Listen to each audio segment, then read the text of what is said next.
shall be heard. God save the United States of America, this honorable court. And Lord F. presiding. Please proceed. Good morning, Your Honor. Good morning, Your Honor. Good morning.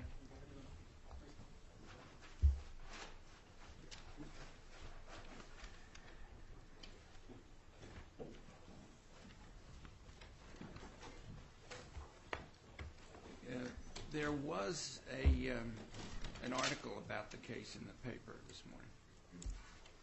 I don't know whether you saw it. Yeah, we saw. But I don't see any problem with it. I think anything that was mentioned there will be coming out in the trial. So I will caution them further, however. Thank you. From now on.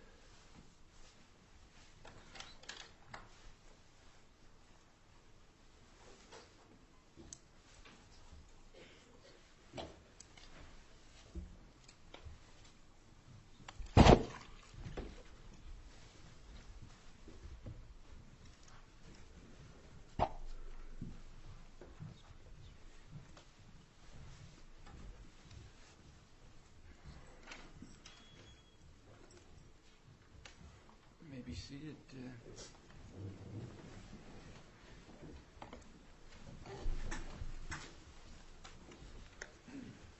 You are continuing with the direct examination. Thank you, Your Honor. Charlie, when we left off, we were at the last clip on September 17, 2008. Recall that? Yes. And just to refresh the juror's recollection, this particular recording was happening in a private hotel room. Yes, at this point. And we had gone through and we had covered a variety of different items. And right before we had ended, there was some discussion in which the defendant asked you if you were a cop. Do you recall that? Yes. And you had some discussion back with him about whether he was a cop. Yes. What was your purpose of doing that? Well, because it was just a question that you would not ask if you were negotiating a deal. If you're both involved in activity that's improper, you wouldn't be questioning somebody. Are you a cop? And I was just reacting to him continually over and over, asking me if I was a cop, because for me to not address that would be absurd. Although we were going to arrest him later, so at that point it was over. Okay. All right. Why don't we go ahead and play it? I've just backed it up about 40 seconds from where we left off yesterday. Can we go ahead and continue? Oh, when I say you told me before, not in an unscrupulous fashion, I just mean if your brokers moved up and had to sell some or whatever, right? Right. That's what I mean. Right. But that situation is not going to happen. Okay. Okay? Because these brokers, they know the deal. Okay? So that's not going to happen. Well, if that happens to them, that's money out of their pocket. So, that ain't going to happen. All right? So bottom line is, we'll do this one, and now, like I said, these guys are in the gate. Do you want help with anything else? Yes. Yes. I think we can do 3 deals together over the next 6-month period. Okay, 3 deals over the next 2, including this one. This one? Are you willing to run multiple deals at the same time? Absolutely. It's a matter of, the only reason I'm talking about doing only 100 a day in this one is just to not put all the eggs in one basket right here. Right. There's other deals that I'm doing. Obviously, there's other people that I'm dealing with. Needless to say, yeah. So, yeah, if you've got something else, even better. Diversification. Is there don't get me wrong, it's not a candy jar, but is there a particular color of jelly bean that you like in the jar? Is there a certain industry that your network is more in tune to? Like some networks are more commodity driven, some networks are technology driven, some networks are healthcare driven. Are you agnostic completely to that to industry? We're definitely not focused on a specific industry. That would be pigeonholing ourselves way too much. Especially these days and age. Alternative energy. Things that that work. Solar should resonate. Who wouldn't like solar in this green social conscience investing days? That's a good sell. Things things that sell with the current climate, you know, of the society and the markets, you know. So no, I mean, bottom line, the more deals you can bring me, the happier I will be. Okay, so within, Because if I mean, the more volume I can do, I mean, with the 10 million we're going to do for just Northern Ethanol, I'm only seeing 500 grand. That's it. so for you to maintain your lifestyle, you need to do 5 or 6 deals of those just to Right. accomplish what you want to accomplish. I don't know what your numbers are. Well, I'm making 500 grand, and the brokers are getting the 2 million. Okay, and that's why we need to figure out the flow of the remuneration of how frequently that comes in, because I can't fork the front the 2 million. So what I would like to see is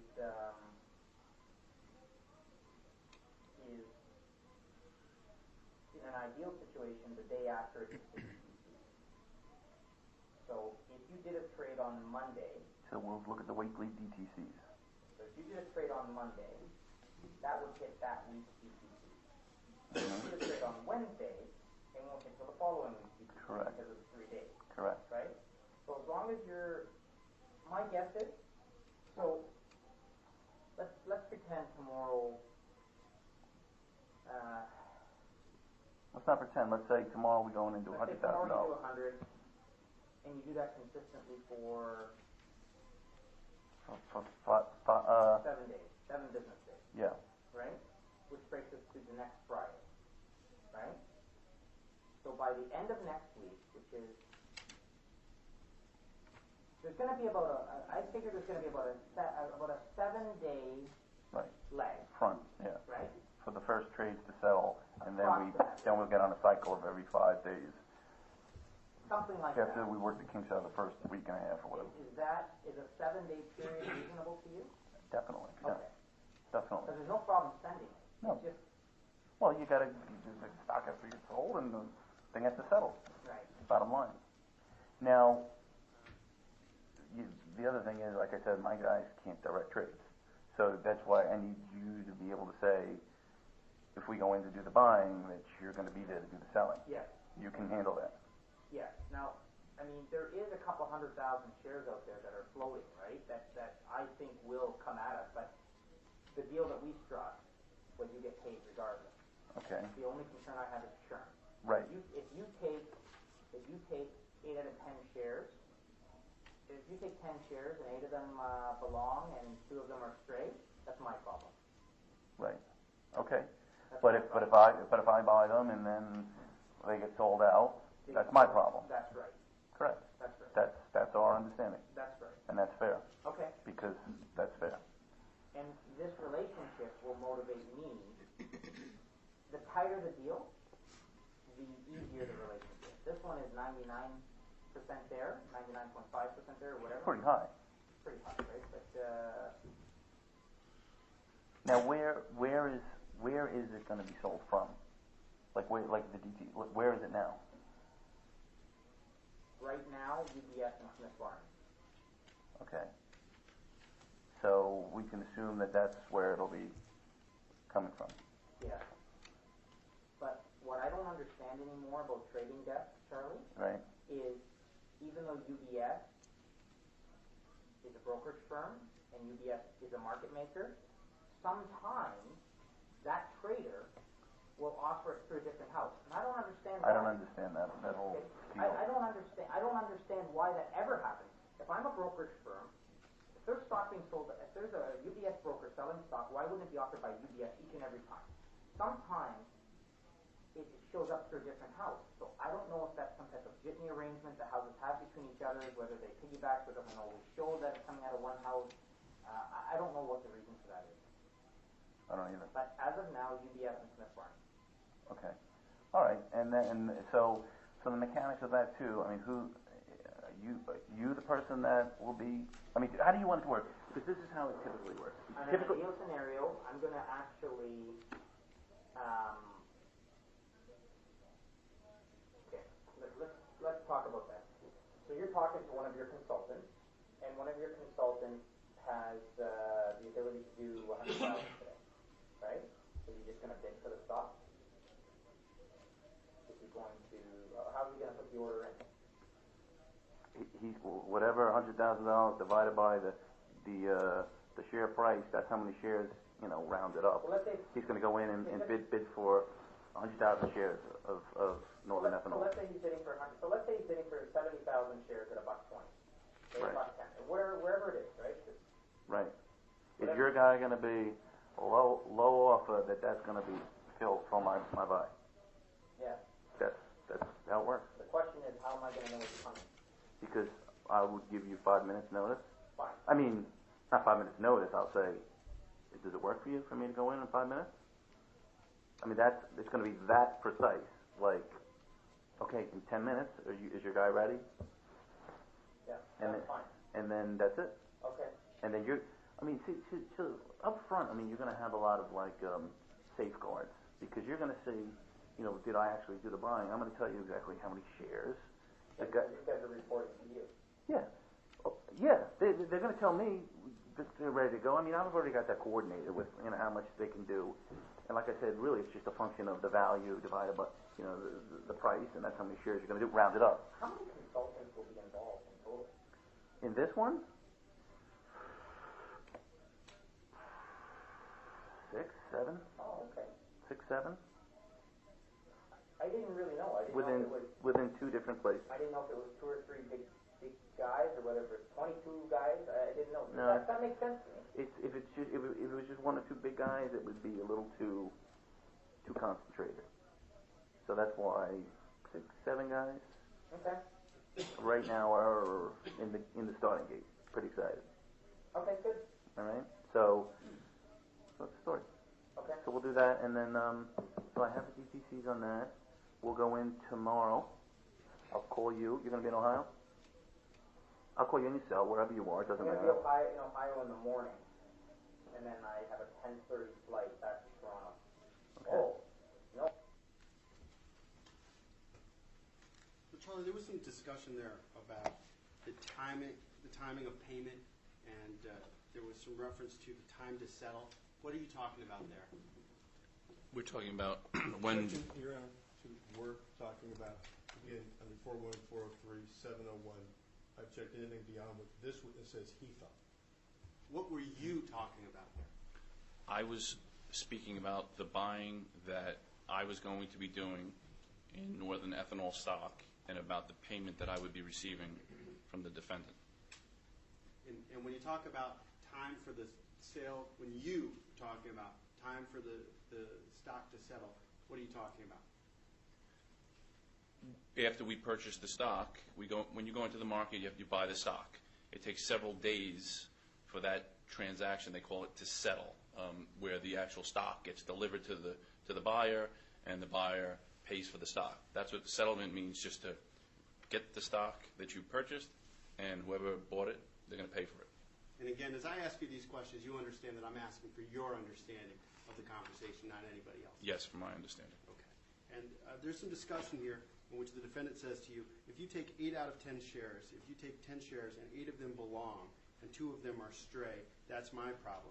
And you respond, okay, but if I buy them and then they get sold out, that's my problem.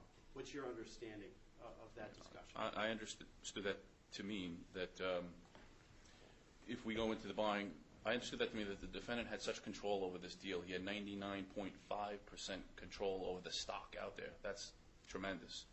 And that if I were to go into the market and buy stock, I would be buying mostly his stock, but if there were some stray shares out there, that 0.5% that's out there, that would be the defendant's problem, not mine. I would still get credit for doing that buying. It was his responsibility to get me his stock. But the other side of that, I understood what was being said there, is that if I did buy the stock, regardless of whose stock it was, the 99.5% or the stray shares, if I did buy that stock, if I allowed my customer to sell that stock back into the market, I would not get credit for that. I'd be penalized. I'd have to give, if some customer wanted to get rid of his stock because it was tanking and they got rid of it, I'd have to pay the defendant his money back because we didn't hold that stock. And there was a number of times in here in which the defendant talks about using your consultants. Did you tell the defendant that you were working with consultants? I told the defendant that I was working with brokers. And there was some discussion towards the end of that recording in which you are telling the defendant that you'll be providing him advance notice of when you're going into the market. What were you conveying there? What's the significance of that, if any? I was conveying that we were going to coordinate this program, the buying activity, that he would know when I was going to be going in to do the buying, so that he would know that that was my network that was doing the buying. And does that have anything to do with matched orders? Yes. How? Because it's prearranged. We're going to determine with each other, when I'm going to go into the market and buy it, so that he would be sure that he's selling it. Okay. There's some discussion at the very end of this about the defendant leaving for Ohio. Did the defendant actually leave for Ohio after this meeting? No, he did not. And why not? Because he was arrested. I have no further questions. Cross-examine.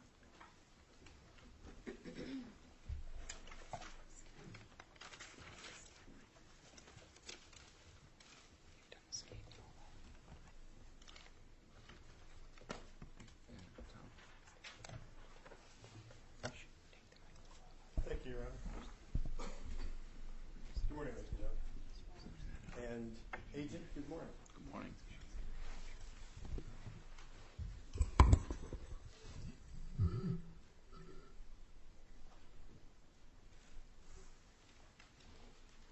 We have not spoken before, is that right, sir? That is correct. I take it you have had occasion over the course of the last year from time to time to speak to the prosecutors, correct? Correct. Including up to when you took the witness stand yesterday, right? Yes. Now, prior to when the sting operation started, approximately, let's say, June or so of 2007, you had never heard the name Georgiou, correct? I'm not exactly sure when I first spoke to or heard about the name Georgiou, if it was June or July of 2007. After the sting starts, or at least in the setup of the sting, correct? Well, can I elaborate on that? First answer to my question was in the setup of the sting? The first time I heard of the name Georgiou was after Kevin Walter had told the investigation that there was fraudulent activity involving the defendant. Okay. So you'd never met Georgiou up to that point in time, right? No. Never spoken to Georgiou up to that point in time, right? Right. And the idea to secretly record Georgiou started out of the things that you've just described that Kevin Walter told agents, right? Kevin Walter told agents about fraudulent activity, and as in the FBI, we follow up on fraudulent activity, so then we began to look into the activities. It wasn't just Georgiou. There was activities Kevin Walter told you about all sorts of people, and a decision was made to use Mr. Walter to secretly record all sorts of people, right? Kevin Walter revealed activities of not only the defendant, but others that we followed up on. Now, let's focus with regard to what Kevin Walter, as of June or July of 2007, told you or other agents. Fair to say that as a matter of your firsthand knowledge, you did not know one way or the other whether or not Kevin Walter was telling the truth regarding what he said about Georgiou, right? You didn't have any firsthand knowledge.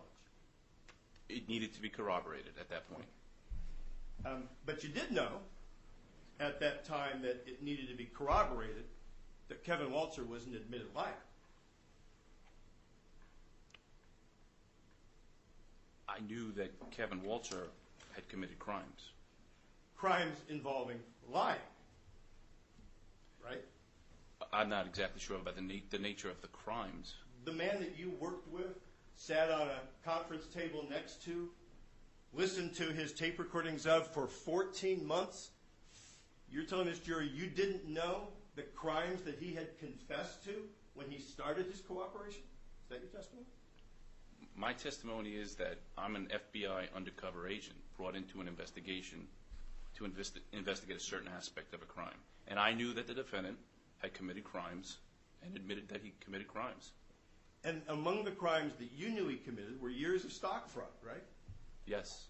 You knew he was involved and admitted stealing more than $40 million through a series of fraudulent claims in class action settlement cases, right? I knew there was a significant fraud.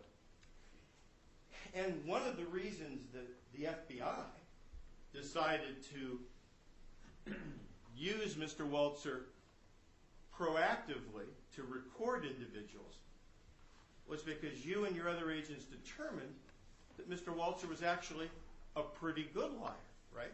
Objection as to why the FBI engaged in the investigative techniques it did. Just regarding Mr. Walzer, Your Honor. Overruled. Repeat the question. Yeah, I'll shorten it. You determined Mr. Walzer was in fact a pretty good liar and could be useful in getting people in to meet with you in an undercover capacity. Objection compound. Overruled. Right, sir? Could you repeat that? I'll back it up. This tape recording secretly of people, as you started in around July of 2007, is what we call a sting operation. Fair to say? Yes. And for a sting operation to be effective, it requires a level of deception. Fair to say? Yes. Because the truth is that it's the government that's talking to these people who have been targeted, right? Yes. But the government doesn't want these people who have been targeted to know it's the FBI, for example, that they're talking to, right? Yeah, you would not, if you're going to investigate criminal activity with criminals, you would never reveal that you're a cop or the government. In a sting, you wouldn't do it. Well, this is an undercover operation of criminal activity. We can call it a sting. So you want the targets to think the truth is something else other than what it is, right? That's how stings work. Yes, that I am not the FBI, that I am a criminal. Bottom line is to make a sting effective, to convince targets that you're not the FBI, you're a criminal, you need to fool them. Yes. Right? And the guy you work with who's cooperating, he or she needs to be able to fool those people as well, right? They need to have the individual not know that they're cooperating with law enforcement. So one of the things the FBI does when it considers whether or not to use an informant in a sting operation is it asks itself whether the informant can actually pull it off, right? Do we ask the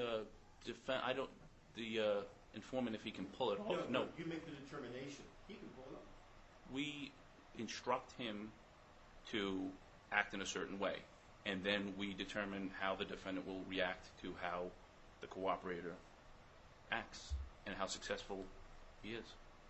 Agent, it's expensive to set up a sting operation like the one that occurred with all these targets, you and Mr. Walzer, correct?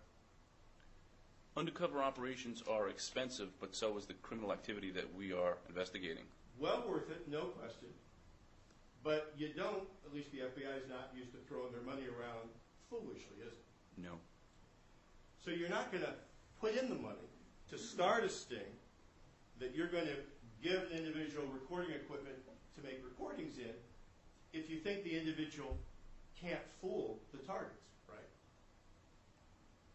We hope and expect that the investigation will proceed successfully. Bottom line is, at the start of the tape recordings, digital recordings, the FBI thought, you thought, Mr. Walzer would be able to fool the people he was talking to. Fair to say? Only to the extent that they wouldn't know he was cooperating with law enforcement. We expected that he would get the defendant and subjects to reveal their ongoing criminal activity, not fool them into anything other than that. And in putting Mr. Walzer out there to do those things, I think you've told us he got certain instructions, right? Yes. Now, the FBI, it has rules for how to conduct these undercover sting operations using cooperators like Mr. Walzer, right? We have rules on operating cooperating witnesses. I mean, you have a whole manual, confidential human source policy manual, that sets out how to treat criminals who cooperate, right? Right. It even requires specific things to be told to the criminal, like don't commit other crimes while you're cooperating. Fair to say? Yes. Mr. Walzer was given those instructions, right? Yes. And And may I add, not by, as I said, I was the undercover agent in this investigation. In these investigations, there's an investigative team, and the case agents are the ones that deal with Kevin Walzer. I'm just the undercover agent. They handle what you're speaking about, those guidelines. They dealt with Kevin Walzer on making sure those procedures were properly carried out. The investigative team, sometimes they're called the handlers, fair to say? There would be a handling agent. And in the sting investigation we're talking about, there were actually two FBI agents, an agent named Riley and an agent named Johnson, that were the handlers, right? They were both involved in some aspect of the investigation. And it was their job to instruct Mr. Walzer on how to properly conduct himself while he was working with the FBI, right? Yes. Your role was something else. You were the undercover, fair to say. Yes. And you've told us that in that role you were posing as a corrupt businessman with a network of corrupt brokers. Is that right? Yes. And the idea was that at some point, Mr. Walzer, depending on who he was talking to, would try to get that person to come and physically meet with you, right? Yes. Now, you knew that meant that Mr. Walzer would be talking to targets outside of your presence, right? Yes. He would be meeting with targets outside of your presence, right? Yes, because he was cooperating not only in this investigation but other investigations. But specifically in this sting, you knew regarding targets of this sting, including Mr. Georgiou, that Mr. Walzer was meeting outside of your presence with Mr. Georgiou, for example. Yes. And your understanding of how this sting worked, the FBI wasn't keeping Mr. Walzer under constant surveillance, right? Right. His phones weren't monitored, right? I'm not aware of what was done with his phones, but I would say no, his phones were not monitored. I mean, fair to say that often you depended upon what Mr. Walzer told you the target was telling him, right? No. Well, I was depending. My interaction was with the case agents, the FBI agents that were working with Kevin Walzer. The case agents instructed Kevin Walzer on how he should conduct himself, and as I said, I was the undercover agent who came in for select meetings and for select conversations. And to understand how to act in those meetings and to begin to figure out the way you wanted to talk to Mr. Georgiou, you depended on certain things that Mr. Walzer had told you, correct? Yes, before I even met Mr. Georgiou, I met with Kevin Walzer just to ask him about the defendant and about their prior activities and dealings with their manipulation of Avicina and other stocks. So I wanted to find out about the defendant in my research so I could prepare for the meeting with the defendant. And in those conversations, Mr. Walzer, you relied upon him telling you the truth about those things, right? At that point, yes. And I think you told us, and we're going to come to it, that you even over time had occasion to listen to recordings Mr. Walzer had made where you weren't present, right? Yes. You also relied on Mr. Walzer not to have conversations with the targets that he wasn't recording. Isn't that fair to say? I mean, he was supposed to be recording everything, right? Yes, I would expect that he would have been recording all the conversations, but that wasn't my aspect of the investigation, as I said. You came to learn he didn't record everything, right? I'm not aware of that. One way or the other? One way or the other. Now, the instructions that you gave Mr. Walzer about what he was to say about who you were, I think you told us he was supposed to identify you as a corrupt businessman, right? Yes. Were those instructions in writing or were they oral? Oral. Mr. Waltzer, he likes to take notes, right? Yes. He's frequently, even on that video, I think we see him with a notepad in front of him, right? Yes. And did you have occasion actually to read some of the notes he presented to the FBI in your role as undercover? No.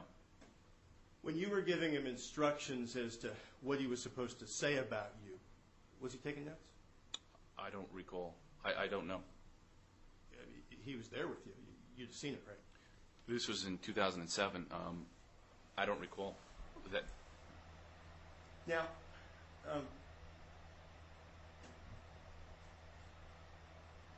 the idea behind this sting was to offer a target like Mr. Georgiou the opportunity to commit a crime. Fair to say? I'm sorry, did you say the idea of this? The concept of the sting The and concept. how it was to operate was to give a target the opportunity to commit a crime. The concept was to not to give him the opportunity to commit a crime, but to get ourselves inserted into his ongoing criminal activity. And then to get him to commit a crime. Yes. And once you had that agreement of doing some stock manipulation, then the next idea was to have something called this test trade occur, right? Yes. And the test trade, the idea of that is you buy a small amount of stock, and then the target sends money to pay for the kickback or bribe, right? Yes. And the idea of the sting, the way it was set up, was once you'd inserted yourself, once you'd gotten the agreement, once you'd set up the test trade, and once you got the kickback, then you'd arrest the person, right? That was the plan. Well, the plan was to insert ourselves into this operation with the story that I was a corrupt broker that could have brokers buy stock for a kickback, with the idea of engaging the defendant to find out about his activities in manipulating stocks that we already knew about, and to find out what he was going to manipulate in the future. So we wanted to find out the extent of the criminal of any market manipulations that were going on, so we could stop them. And the stock manipulations that you knew about, as you just described, were things that Kevin Waltzer had told you, right? Those were things that he told us that were subsequently corroborated by trading records independently. And we'll have a chance during this trial to look at those trading records. The idea of the sting included, did I hear you say, to try to get Mr. Georgiou on recordings to talk about what we'll call these historic manipulations. Is that right? Yes. So if Mr. Georgiou was in fact a criminal engaged in manipulations like Mr. Waltzer told you, all we have to do to know that is listen to the recordings, and we'll hear him talking about this stock or that stock, this manipulation, that manipulation, right?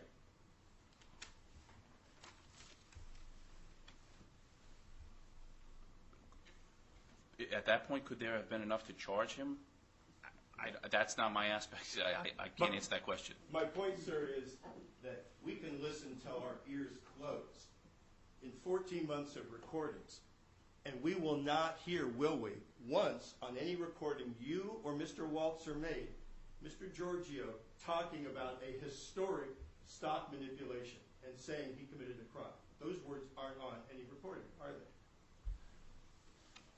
You will hear and have heard on the tapes the defendant refer to manipulations that he was involved in, and admitting that he was involved in wash trades in the past and different dealings. So yes, there are things that the defendant said that indicate his previous historical involvement in the manipulation of securities.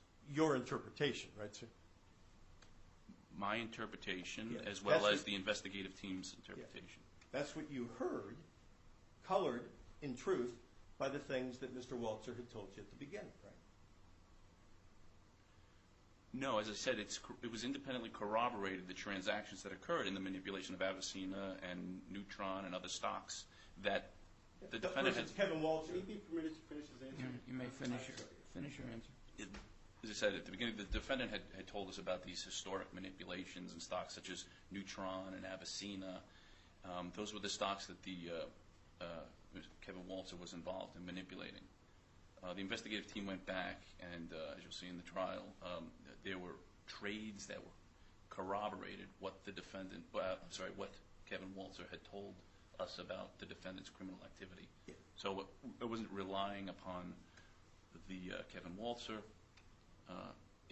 with respect to that. What you were relying on, sir, if it's true, please tell me one way or the other, was Mr. Walter first tells you something about Mr. Georgiou, right?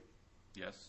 Then Mr. Walter shows you some stock trades that he engaged in, right? No, he didn't show us stock trades. He told us about his criminal activity because he was required to reveal all his criminal activity. And you found...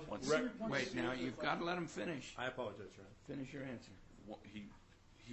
Once he came to the attention of the FBI, Kevin Walter, for his criminal activity, he was required to tell the prosecutors and the FBI about the extent of all his criminal activity.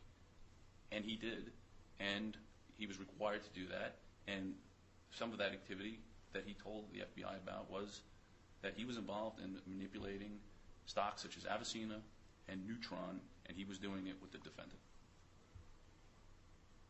You know that because Mr. Walter told you that. I know that because Mr. Walter... Can I finish? You able to answer the question. Yes or no? Yes or no, and then you may expand on your answer. Yes or no? Can you repeat the question for yes or no? Things you just told the jury about what this case is going to be, or what Mr. Walter said. I'm trying to determine, did Mr. Walter say that to you, or did another FBI agent tell you that? Mr. Walter told me that when I met with him before the meeting with the defendant. Mr. Walter told the prosecutor and the investigative FBI agents. Can I finish? I'm just saying, how do you know that? And my question is, were you present? If not, I'll move to strike you. Was I present? Right. I'm trying to find out how you know what you say you know. And he's telling you. Go ahead. I know I became aware of the defendant's involvement with Kevin Walter in these schemes of Avicena and Neutron because I was contacted by the Philadelphia division to say... Objection, Your Honor. Why? Yes. Hearsay. Yeah. Well, you asked him, you didn't ask him, according to the rules of evidence, how did you find this out? You asked him how he found it out. But not what he was told. And the reason I asked him how he found it out is I'm trying to determine whether it's something he knows from something that the defendant or Mr. Walter told him, or from other agents. All right. Ask it that way. Is it from what Mr. Walter told you, or from what other agents told you? First from agents, then from Kevin Walter. Specifically, with regard to these trading records, have you looked at the trading records? I have not specifically looked at the trading records. So what you know about the trading records is what somebody else told you? The FBI investigative team. And all that you know as the undercover then is that what Mr. Walter told you, according to somebody else, appears in records. I'm an FBI agent, and the FBI is conducting an investigation. And the FBI is telling me that their review or their investigation has revealed this information. You accept it? Yes. Okay. But where they got the information and whether those agents got it from Mr. Walter, you don't have any first-hand knowledge of. Fair to say? I know the FBI investigative team corroborated what Mr. Walter said he was involved in doing with respect to Neutron and Avicena. They told with you? The defendant. Yes. And you believe? The FBI, I believe, yes. And that corroboration You don't know whether it was also things that Mr. Walzer had to explain to them, correct? You don't know one way or the other firsthand. I don't know what? You don't know one way or the other firsthand whether that corroboration also required Mr. Walzer to explain things to them. I would expect Mr. Walzer would have been explaining information to explain the situation. But the records speak for themselves, the trading records. Sting starts, as to Mr. Georgiou, July 5, 2007, correct? July 5th? Yes, sir. That's the first contact Mr. Walzer has with Mr. Georgiou as a cooperator in this sting, correct? I'm not exactly sure of the exact date. It was in July of 07? And then the first time you meet physically with Georgiou is August 7 of 07, correct? Yes. And then the next time you meet with Georgiou after August 7, 07 is more than a year later, correct? Yes. That's August 13 of 2008, correct? Yes. And then you've told us about this purchase of 16,000 Northern Ethanol shares that occurs on September 3rd of 2008, correct? Yes.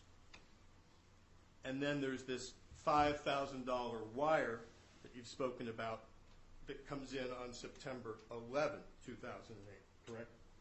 Correct. That's that government exhibit 83, right? I don't have it in front of me, but if that...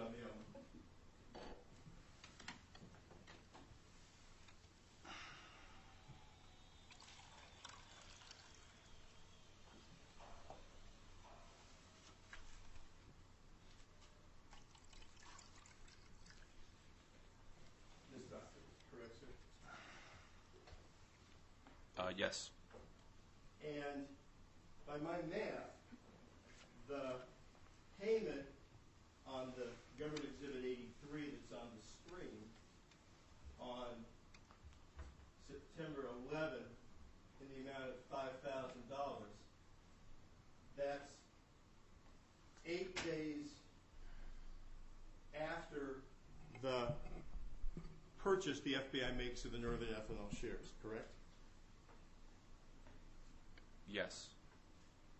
Although the payment, according to the way the sting was set up, is supposed to be immediately, right? No, not immediately.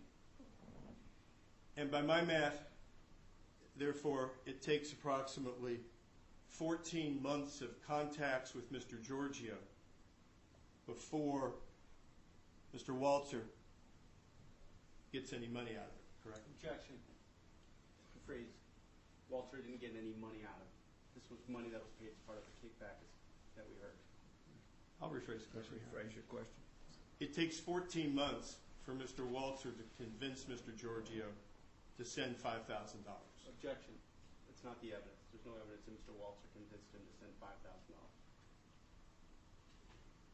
He wants to ask what the $5,000 payment Let him ask the witness. You repeat the question? It took 14 months, by the math, before Mr. Walzer convinced Mr. Georgiou to send the $5,000. No. He didn't need to be convinced. We were negotiating deals for a year. The deal just didn't work out for the first stock, and this was the first deal that was perfect for the defendant to get involved in, and that's why the payment happened a year later. Your opinion, right, sir? Based upon my meetings, conversations with the defendant, and listening to recordings between the defendant and Mr. Walzer, that was, in my opinion, what was clearly revealed. And whatever word we want to put to it, do I have at least the months right? 14 months from first contact to when $5,000 hits the FBI account. Yes, that's approximately the period of time from the first contact. Now, you were asked a various number of questions about things that were said in these recordings that were played to the jury here yesterday, and words that were used. Correct, sir? Correct. For example, one of the words we heard on these recordings was the word thieves. We heard that several times on these recordings, right? Yes. And I think you told us yesterday that when you used the word fees, or when you listened to fees in these recordings, you understood you meant bribes and kickbacks, right? Yes. Of course, you didn't say bribes anywhere on these recordings, right? That word doesn't appear. I don't specifically recall saying the word bribe. But can I clarify? I'm posing as a criminal, and criminals dealing with criminals don't speak that blatant and say bribes. It was understood. Let me break it down. In my opinion. Fair enough, sir. Let's break it down. You will agree with me. We've got all the recordings, and you've had a chance to listen to them even before your testimony yesterday. You Right. don't use the word bribe, correct? I don't believe I did. It's possible I did, but I'm not exactly sure. It's possible, but maybe not. Certainly yesterday you don't remember hearing any word bribe, right? Correct. Yes. And so we can be clear, you didn't use the word kickback as best you can recall, right, sir? As best as I could recall. And again, yesterday you don't remember hearing the word kickback in anything that the government played. Not in the recordings. I don't recall hearing that. And you have a reason why you didn't use the words. My question is, when you use a word like fee, what you've told the jury is strictly your understanding, right?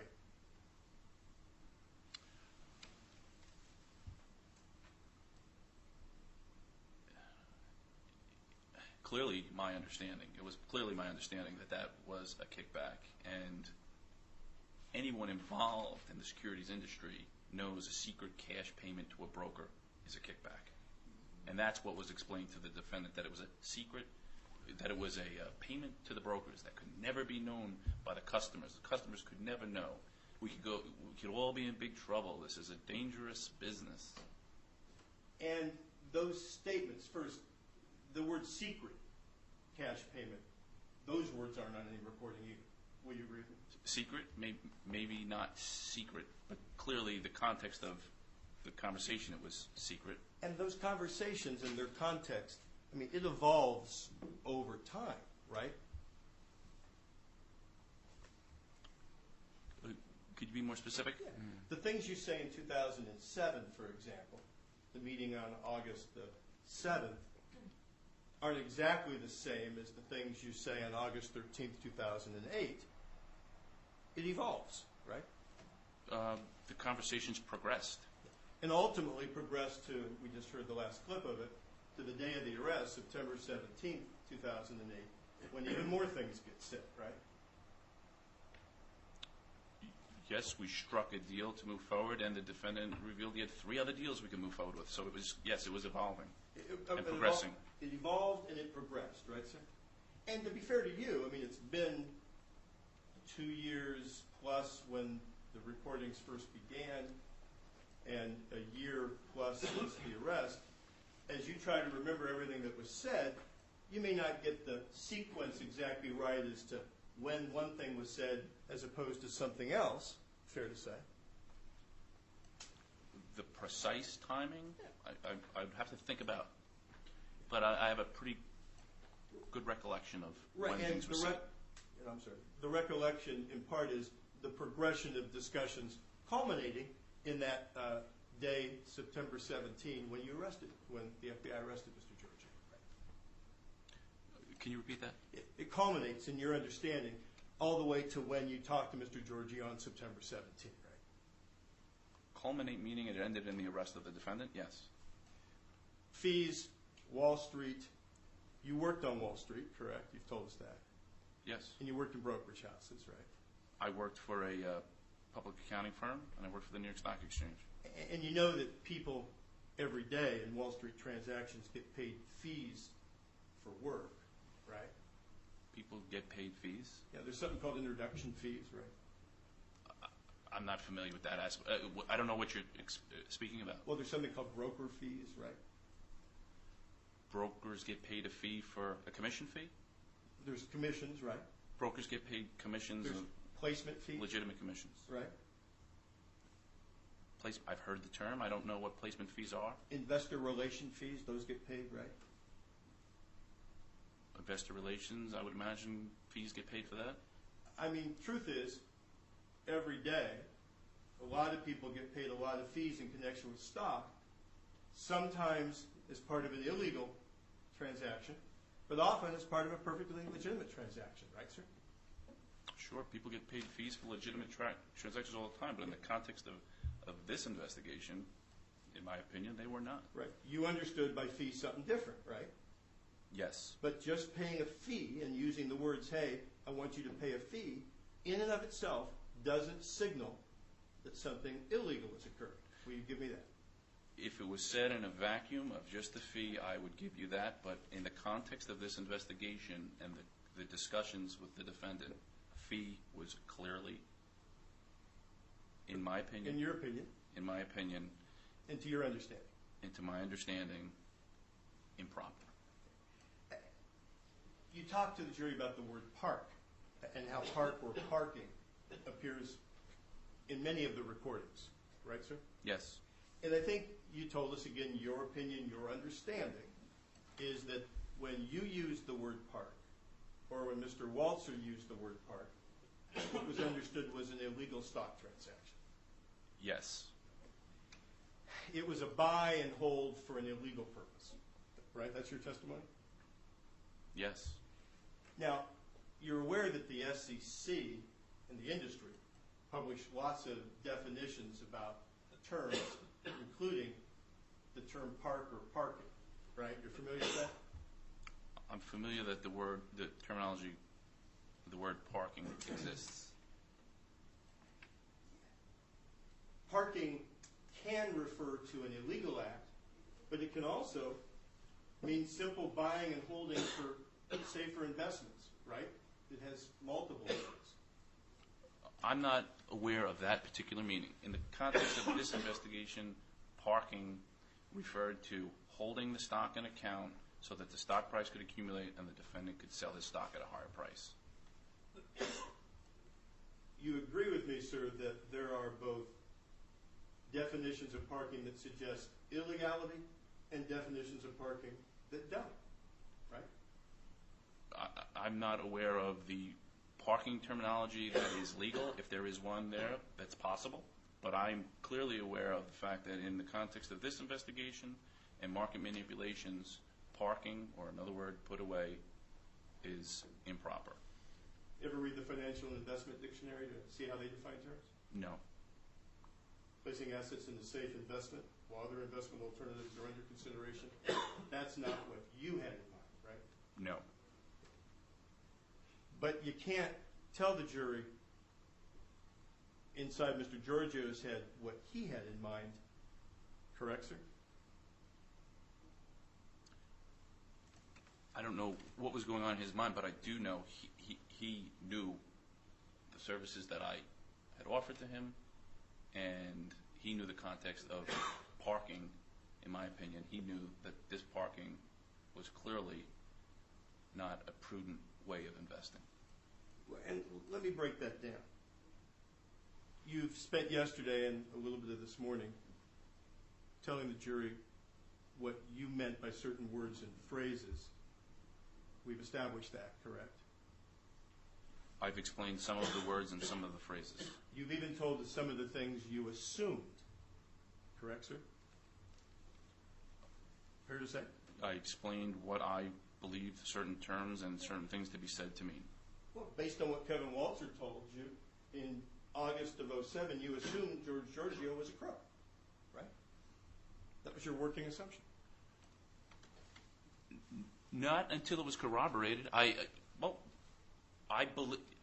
assumed from the standpoint that he was committing criminal activity because, as I said, Kevin Walzer was cooperating with the government, required to truthfully explain all his other crimes that he's involved in, and if he did not, he could be prosecuted for those crimes. So I assumed what Kevin Walzer was telling us about the defendant's illegal activity, improper activity with respect to the manipulation of stocks. I assumed at that point it would be true, but we needed to first corroborate that by our investigation, and that's why we do what we do in the FBI. That's why we do these operations, to see what the defendant is actually involved in. FBI ever been fooled by an informant before? Objection. Sustained. You can tell us what's in your mind. We agree with that, correct, sir? Yes. You can tell us what Mr. Georgiou said in your presence, correct, sir? Yes. You can even tell us what Mr. Georgiou said on recordings you listened to, correct, sir? Yes. But you can't tell the jury what Mr. Georgiou was thinking, correct, sir? What he was actually thinking in his mind, no. I'm not in the defendant's mind. And can you agree with me, sir, that in your experience, people in the same conversation can actually hear things different, right? In life, yes, people can hear conversations differently. You heard the expression, where you stand depends on where you sit. You ever heard that? Sounds familiar? And in these recordings, while we listened to them and that video while we watched it, there were times that you and Mr. Waltzer and Mr. Georgiou were actually talking at the same time, right? That we would speak over each other at times? Yes. Occasionally that would happen. So you can't even tell the jury that Mr. Georgiou heard every word that you or Mr. Waltzer was saying during every one of these recordings, right? It's possible that he didn't hear, in the hours of conversations we had, that he didn't hear certain things. Now, in your job as undercover, you weren't the one who was going to independently investigate the things that Kevin Waltzer had told, correct? That was somebody else's job. Yep. Yes. Likewise, I take it, it wasn't your job to independently verify the things that Georgiou said, right? Yes. For example, you talked to this jury a little bit yesterday about a guy named Vince DeRosa, right? You used that name. Yes. Now, you've never met Vince DeRosa, right? No. You've never talked to Vince DeRosa, right? No. Mr. Waltzer told you in the FBI that Mr. DeRosa was a mobster, and you heard conversations with Mr. Waltzer and Mr. Georgiou that you listened to where that's discussed, right? Yes. But whether Georgiou and Vince DeRosa were business partners, in fact, and if so, in what businesses, you had no first-hand knowledge of, correct? I had heard in the conversations the defendant say that he was his partner. Other than what you heard in the conversations, you have no first-hand knowledge. You did not go out yourself and corroborate, correct? I did not, but the investigative team has reviewed records and Which was revealed seen that Vince DeRosa is affiliated with some of the companies that were buying and selling the stocks that the defendant was involved in manipulating. In no conversation with you did Mr. Georgiou tell you that Mr. DeRosa was a mobster, correct? He never used those words with you. He used the word mobster. As I said, there's a lot of conversations. There was a conversation where he told me that he could more easily probably have legs broken in New York than Canada, and we were talking about his partner. So I don't know that he specifically used the word mobster, but it was clear that he did tell Kevin Waltzer prior to my involvement in meetings with the defendant. So it was a follow-up, implicit conversation. The conversation you had about easy to break legs, that you and Mr. Georgiou were joking at the time. It was a joking, said in a joking manner, but sometimes points can be made in a joking manner. Truth is often told in jest. I think that's something our parents may have taught us. Again, sounds familiar. But when you tried to get Mr. Georgiou to talk about Mr. DeRosa, and imply that he was a mobster in 2008. You remember Mr. Georgiou actually said, no, we're just family guys. Yeah, we just take care of our own families. He told you that, right? He didn't say he was a mobster. He did tell me that, but in another conversation when I told him that Kevin Walzer was shitting in his pants because of a situation where Kevin Walzer had gone to Mr. DeRosa's office and was threatened for his, to not sell his Avicena stock. When in my conversation in Philadelphia, when I told the defendant that Kevin Walzer was shitting in his pants, he said, well, he should have been. Yeah, that was on September 17th, right? It was in Philadelphia, I believe it was. Yes, it was. Yeah. September 17th. And what he was talking about, we'll come to it, was that Mr.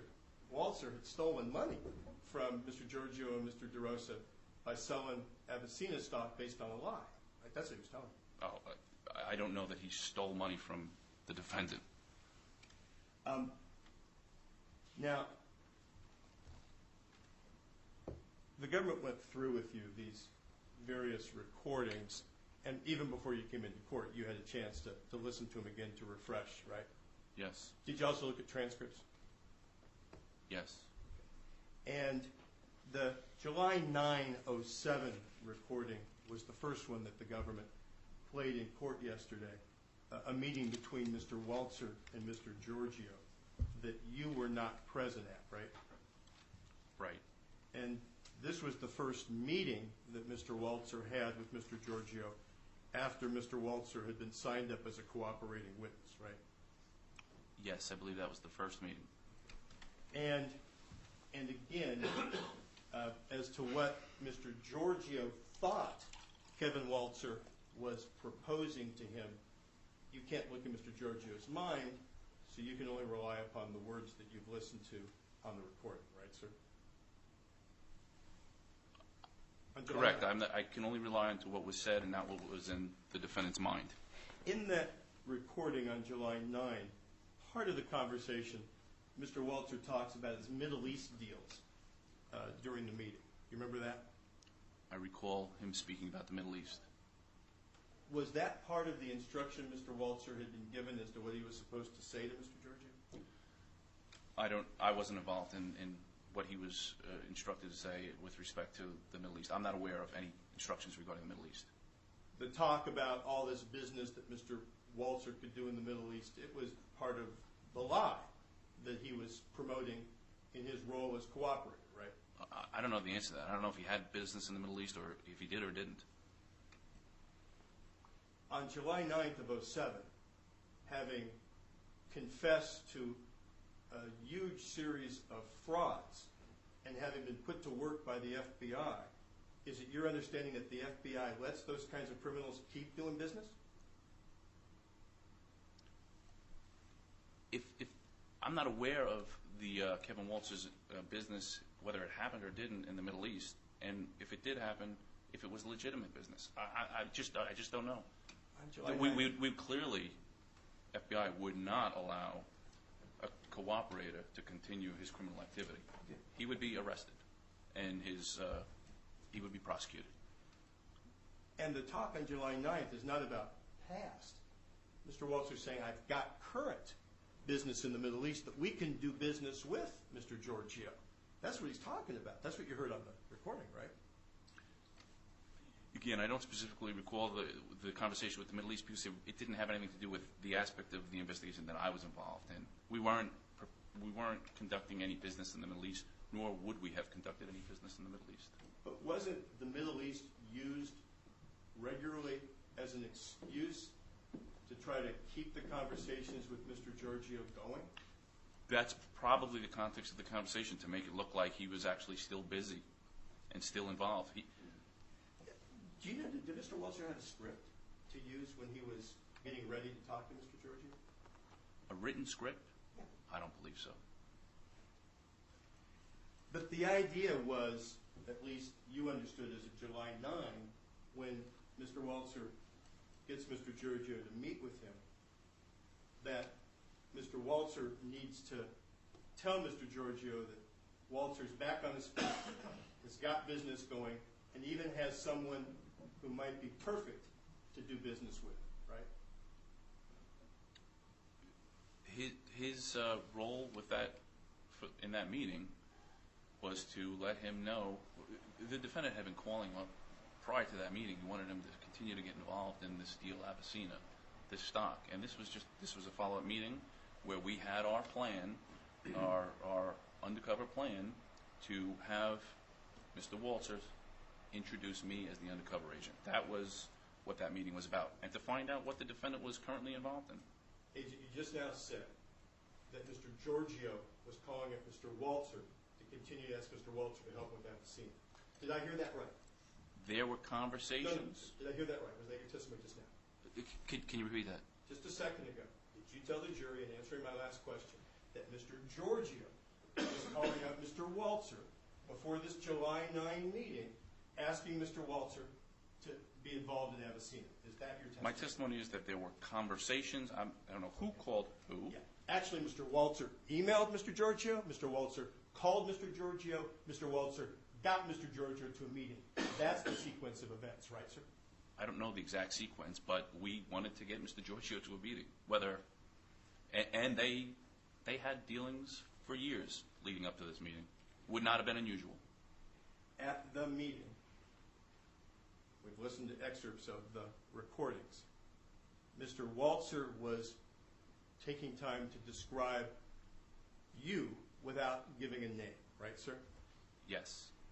He said at one point you were wealthy. You remember hearing that? Yes. Successful. You heard that? Yes. A wealthy businessman who could absorb hits. You heard that? Yes. Who deals with real stocks. You heard that? He may have said that. Does hire legitimate penny stocks. You heard that? Does what? Does what? What was the last question? On the recording, Mr. Walter, talking about you, said this guy does hire, H-I-G-H-E-R, legitimate penny stocks. It's possible. It's possible that he could have said that, but the context of that would have been, and we'll get to this in your line of question, I'm sure. The context is, I was represented as somebody who could park stock for a fee, for money only, and I would do it for all types of different companies. So a legitimate penny stock could be one of those companies that I would manipulate for a fee. And Mr. Walter told Mr. Georgiou, you've been doing this for a long time, right? Yes. Now, you told us that your instructions to Mr. Walter were to tell Mr. Georgiou that you were a corrupt businessman, right? Yes. To represent me to be a corrupt individual who had contacts with brokers. And this meeting on July 9th, it goes on for almost an hour, right? Probably, yeah. And we can listen from the beginning to the end of the recording, but we're not going to hear Mr. Walter use the word, this guy's corrupt, in any way in his talk with Mr. Georgiou on that day, right? Probably not, because that would be something that you would not say when you're involved in a criminal activity. But what you will hear is that Kevin Walter explained that I'm an individual who will park stock, and money is the only thing that will motivate me to do that. And then you will hear the defendant say, is he a cop? Well, in my opinion, he knew that was illegal. Otherwise, he wouldn't have asked, is he a cop? And I appreciate you volunteering that, Agent. My question, and let's make sure that I got it answered, was we won't hear the words, he's a corrupt guy, right? I don't think that was said at that meeting. We won't hear the words at that meeting on July 9th, these are secret payments. We don't hear those words, right? No, not secret payments. And we certainly don't hear the word kickbacks or bribes, right? I don't believe so. Now, you just shared with us a moment ago that for sure, at some point we hear on the recording on July 9th, Mr. Georgiou asking a question, is this guy a cop? You just shared that with us again. Yes.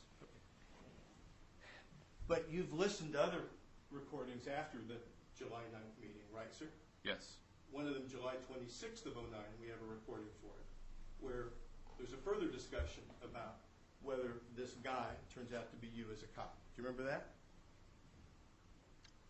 No, that July 26th conversation? Yeah. That was between who? Mr. Walter and Mr. Georgiou. Did you listen to that one? I don't believe I reviewed that. So if on July 26th, Mr. Georgiou tells Mr. Walter, not that I care, that's not a recording that you've listened to. Correct. Now, between July 5th and August 7th of 07, there are a number of emails that go back and forth between Mr. Georgiou and Mr. Walter that you neither send or receive, correct? I'm sorry, between what period of time? Up to the first meeting that you have with Mr. Georgiou on August the 7th, 07. You know there's emails going back and forth. You're not part of the emails, right? I knew there was communication. I'm not exactly sure how many emails. As I said, the investigative team was directing Mr. Walter what to do. There was contact being made. And there were calls, but you weren't part of those calls between July 5th and August 7th, right? Yes.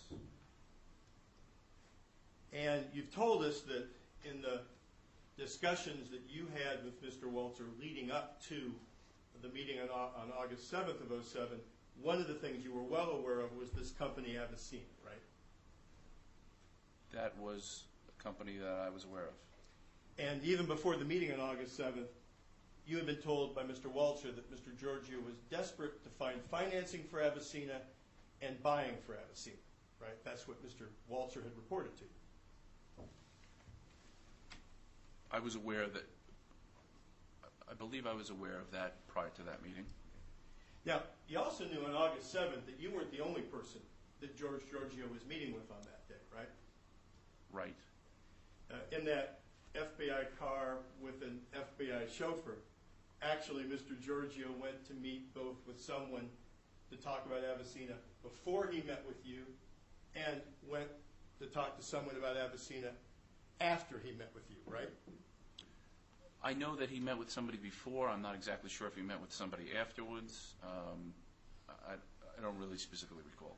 And I believe that he was discussing Avicina at the meeting prior to that, but I can't specifically recall. That wasn't the focus of my review.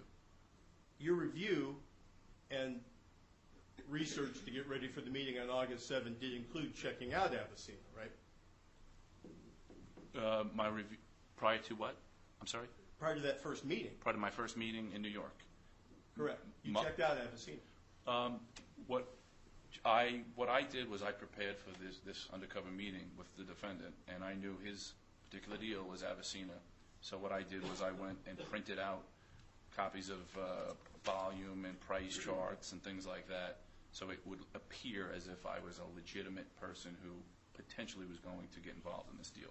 So I didn't perform any technical analysis, in-depth analysis of this company to validate whether or not it was a good deal. It was for props, basically, is what I did. And in arranging those props, you were aware that Avicina was a legitimate biotech company, right?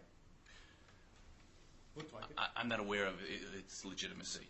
Startup. I know that it's a company that exists that trades.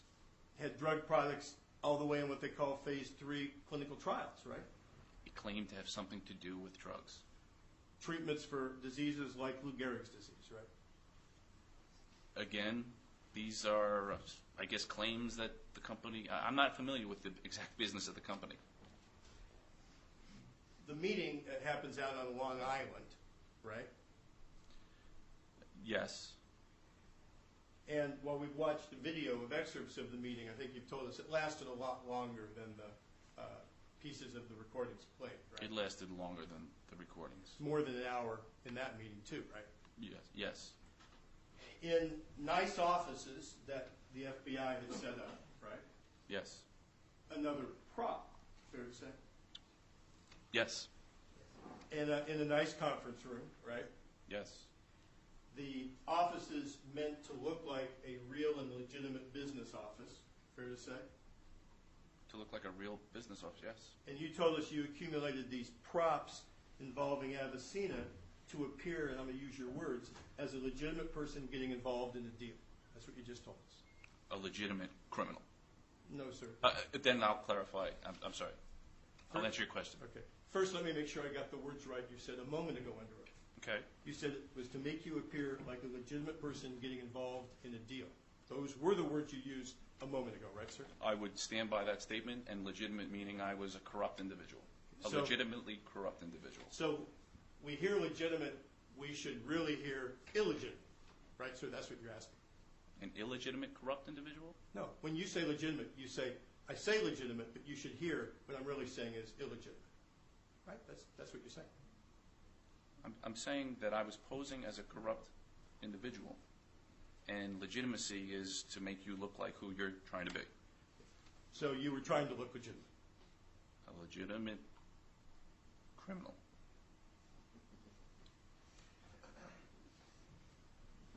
Now, at the start of that meeting, sir, Mr. Georgiou, he tells you that he's the biggest shareholder in Avicena, right? You remember telling us about that? Yes. And you told us, I think in answer to Mr. Cohen's questions, that you've looked at the shareholder lists of Avicena, and that Mr. Georgiou's name is not there? I didn't look at the list. The investigation revealed that his name was no. The investigative team determined that it wasn't. I didn't. So when you were talking about that yesterday, you weren't trying to tell the jury that that was something you had checked out. I had not checked it out, but I'm an FBI agent. I'm not a criminal. I rely and work with the investigative team. Do you know how many shareholder lists the investigative team looked at? No. Do you know that they looked at the public filings for Avicena? Do I know if they looked at the public filings? Yes, I believe the investigative team did look at some filings. Would have included something called a 15C211 disclosure to NASDAQ? I mean, you were on Wall Street. You're familiar with that, right? Yes, and I was on Wall Street. I was a auditor and an examiner. I wasn't So please don't assume that I know every bit of terminology on Wall Street. Well, how about the March 6, 2006 filings with the SEC? Can I answer that question that you had asked me prior? Yeah. Did you look at the NASDAQ? 15C211? Yeah. No, I did not. I am not aware of what filings the investigative team was reviewing. So whether the filings that exist to the SEC and NASDAQ indicate that Karen Georgiou, Mr. Georgiou's wife, is a large shareholder in Avicena, you don't know one way or the other. Did filings, is the question, can you repeat the question? Yeah, one way or the other, do you know whether the public filings reveal that Karen Georgiou, Mr. Georgiou's wife, is a large shareholder in Avicena? I am aware that Karen Georgiou was a shareholder based upon the review that the investigative team did. I'm not aware of the filings. Do you know whether the filings in discussing who Karen Georgiou is specifically identified George Georgiou, his company 401 Capital, and 401 Capital's involvement in the Avicena financing? Do you know whether those disclosures were made? I'm not aware of the disclosures. Now, during that meeting on August 7th, and Your Honor, whenever the court wants to break off. I'll let you know. Thank you, sir. During the meeting on August 7, 2007, on Long Island, Mr. Georgiou, in those discussions, talks about being interested in a healthier currency and a healthier stock, correct? I seem to recall that, yes. And during that meeting, you recall that Mr. Georgiou actually referred to companies that he understood you were connected to, one called SAC Capital and one called Columbus Partners, right? No. I recall him making a statement that I could get businesses like SAC Capital or Columbus Partners involved potentially in his deal. I don't know where he came up with SAC Capital. I could tell you where he came up with Columbus Partners. We just made up a company name. Well, there is a Columbus Partners, right? It's a $1 billion hedge fund. I have no idea about a Columbus Partners being $1 billion hedge fund. I can tell you what he heard, in my opinion, what was said at the meeting. Prior to this meeting that we had a receptionist there, and right before the meeting we said, okay, you come in and interrupt me, as if I'm a busy guy and I have a lot of deals going on. So I instructed the receptionist to say, we said, pick a name, Columbus Partners. So she came in and said, excuse me, sir, Columbus Partners is on the phone. I said, excuse me, I have to leave. I left. I came back. And that's what the defendant, why he said the name Columbus. I think it was Columbus Partners. And that would have been another prop, if we want to call it that, right? To add the aura of legitimacy to who you are. To make it appear that I was a player and that I had these funds and brokers putting stock away, yeah. And you're saying that neither you nor Mr. Walzer told Mr. Georgiou that you also had connections at a place called SAC Capital? I don't specifically recall the details of SAC Capital. Do you know SAC Capital is a $15 billion hedge fund? No, I don't. Yeah. I'm going to play just a couple of clips with you with regard to some of the other things that were said in this meeting on August the 7th of 2007. Am I right? So the early part of the meeting, there's a time where Mr. Georgiou talks about himself and where you talk about yourself. Is that right? Yes. And also, Mr. Georgiou, during the earlier part of this meeting, he talks to you about Avicina. Is that correct?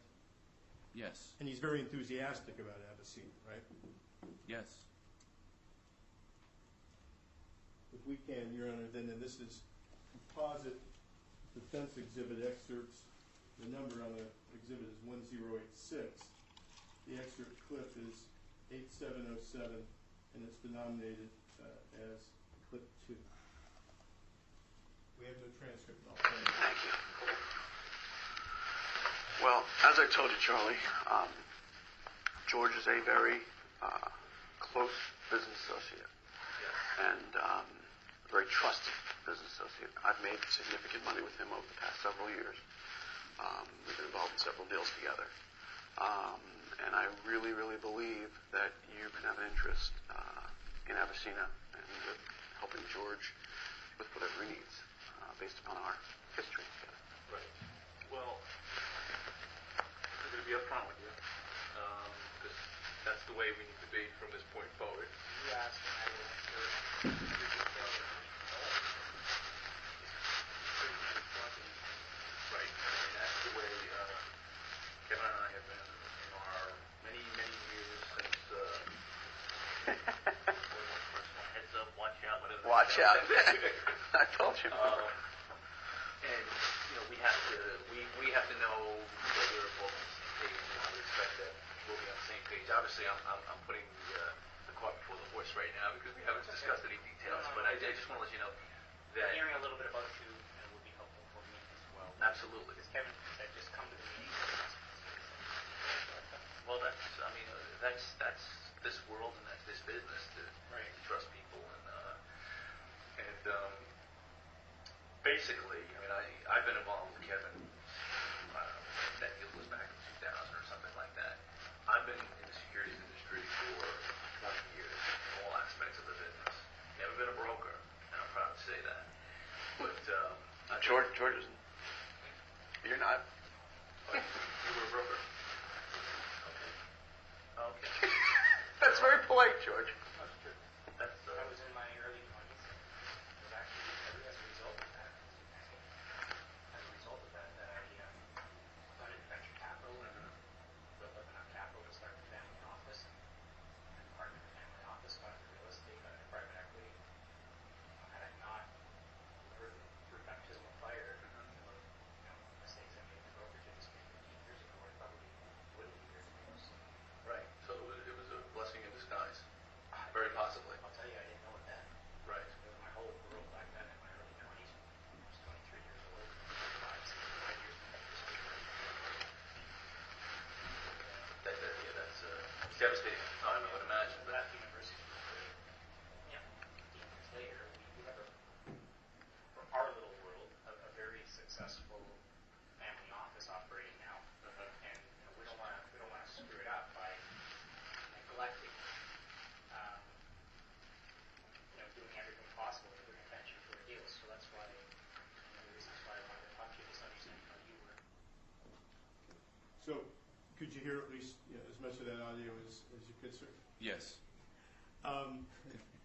Could you hear as much of it as you could? Well, it was scratching. I apologize. It was a foolish use of words. You heard Mr. Georgiou, did you not, say that he'd been involved in capital, venture capital, family office, private equities, right?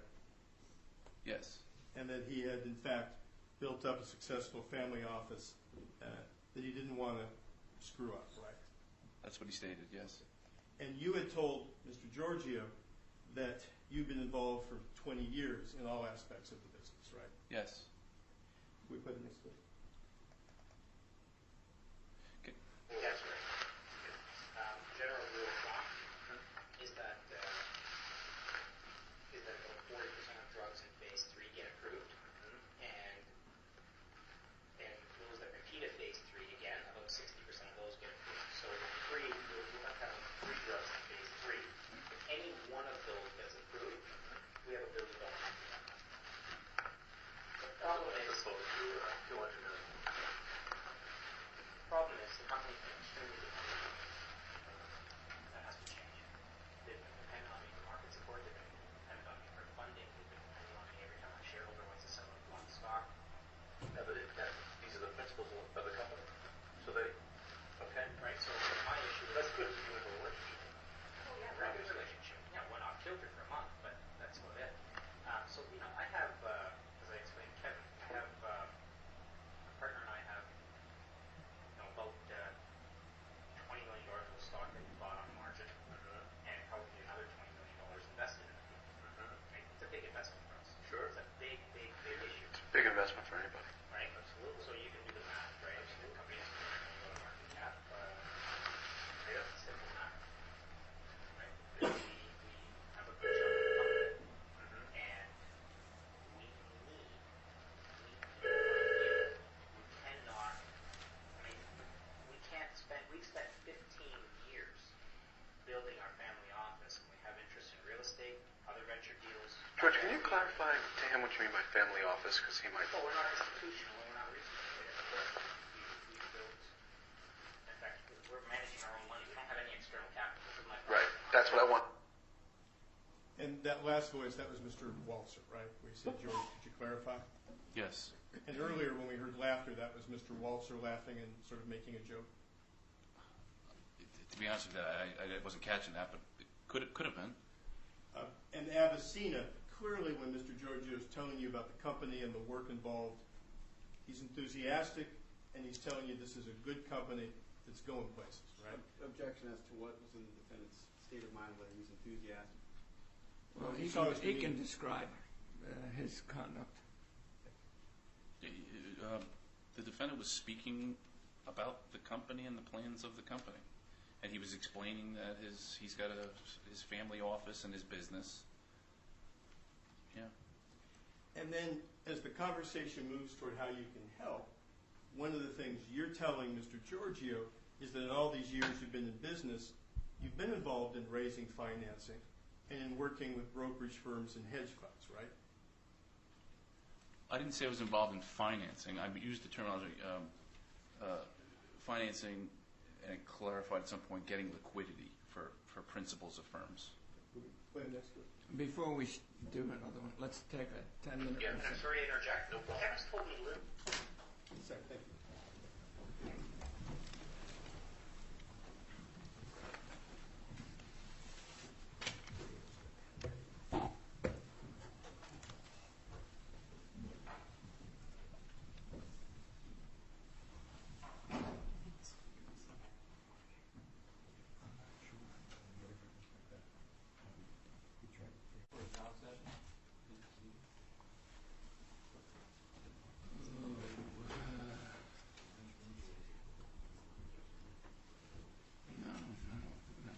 I don't want what the jury does. I don't want anybody in the courtroom drinking, other than the attorneys. Not before noon. Any beverage at all. I wasn't limiting it to adult beverages. And it's just not a good view to sit here and look at that, and I don't put up with it. So.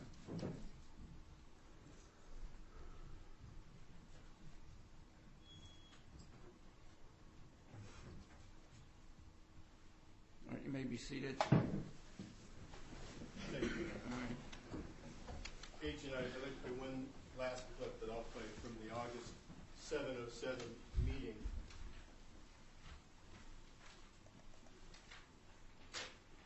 Yeah, and I'm sorry to interject. No problem. Kevin's told me little.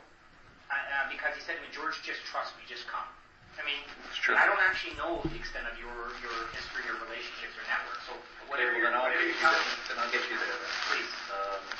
Yeah, basically, in a nutshell, I mean, there are brokers, funds, mostly private equity funds, not necessarily hedge funds, that will do what I want them to do, and they do what I want them to do.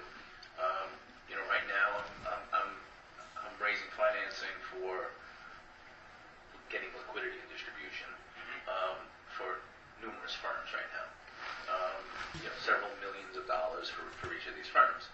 And I have, like I said, a couple of ways I do that. I have funds come in and take large blocks of the company, or I have brokers put 50 grand into 20 different customers, high net worth investors. There's $1 million. Yeah, I mean, I have an extensive network of these guys across the country, Okay. and that's what I do. And that's a practice that you've built over the years. That's a practice that I've built through the years, absolutely. Right. For the last 10 years, that is what I've been doing. So, as you indicated, in talking in the early stages of this meeting, you indicate, among the other things you're doing, raising financing, getting liquidity, correct? Yes, in that conversation, it clearly laid out. I said, raising finances, paused, and I explained getting liquidity and distribution. Liquidity and distribution is just getting volume. Liquidity means just getting volume. So that's what I said I've done for the last 10 years. And that you had an extensive network. Yes. Okay. Now, in going through the recordings with you yesterday, the government focused you on another piece of the conversations on August 7th. It's Government Exhibit T410 in the related transcript. And I asked you just a moment ago, one of the things Mr. Georgiou said was, and you remember, that he was interested in having a healthier currency and a healthier stock. We talked about that just a second ago, right? Yes, and that meant he wanted a high stock price. That's what I believed that to mean. And as soon as he says that, the following exchange occurs, does it not? Mr. Georgiou says to you, you're a businessman, presumably there would be a fee. You respond, absolutely. And then you say, I'll give you a Kevin line, you've got to pay to play. And then Mr. Walzer says, pay to play. Remember that? I recall that. Okay. Now, Mr. Georgiou isn't the one who repeats pay to play. It's Mr. Walzer, right? That's correct.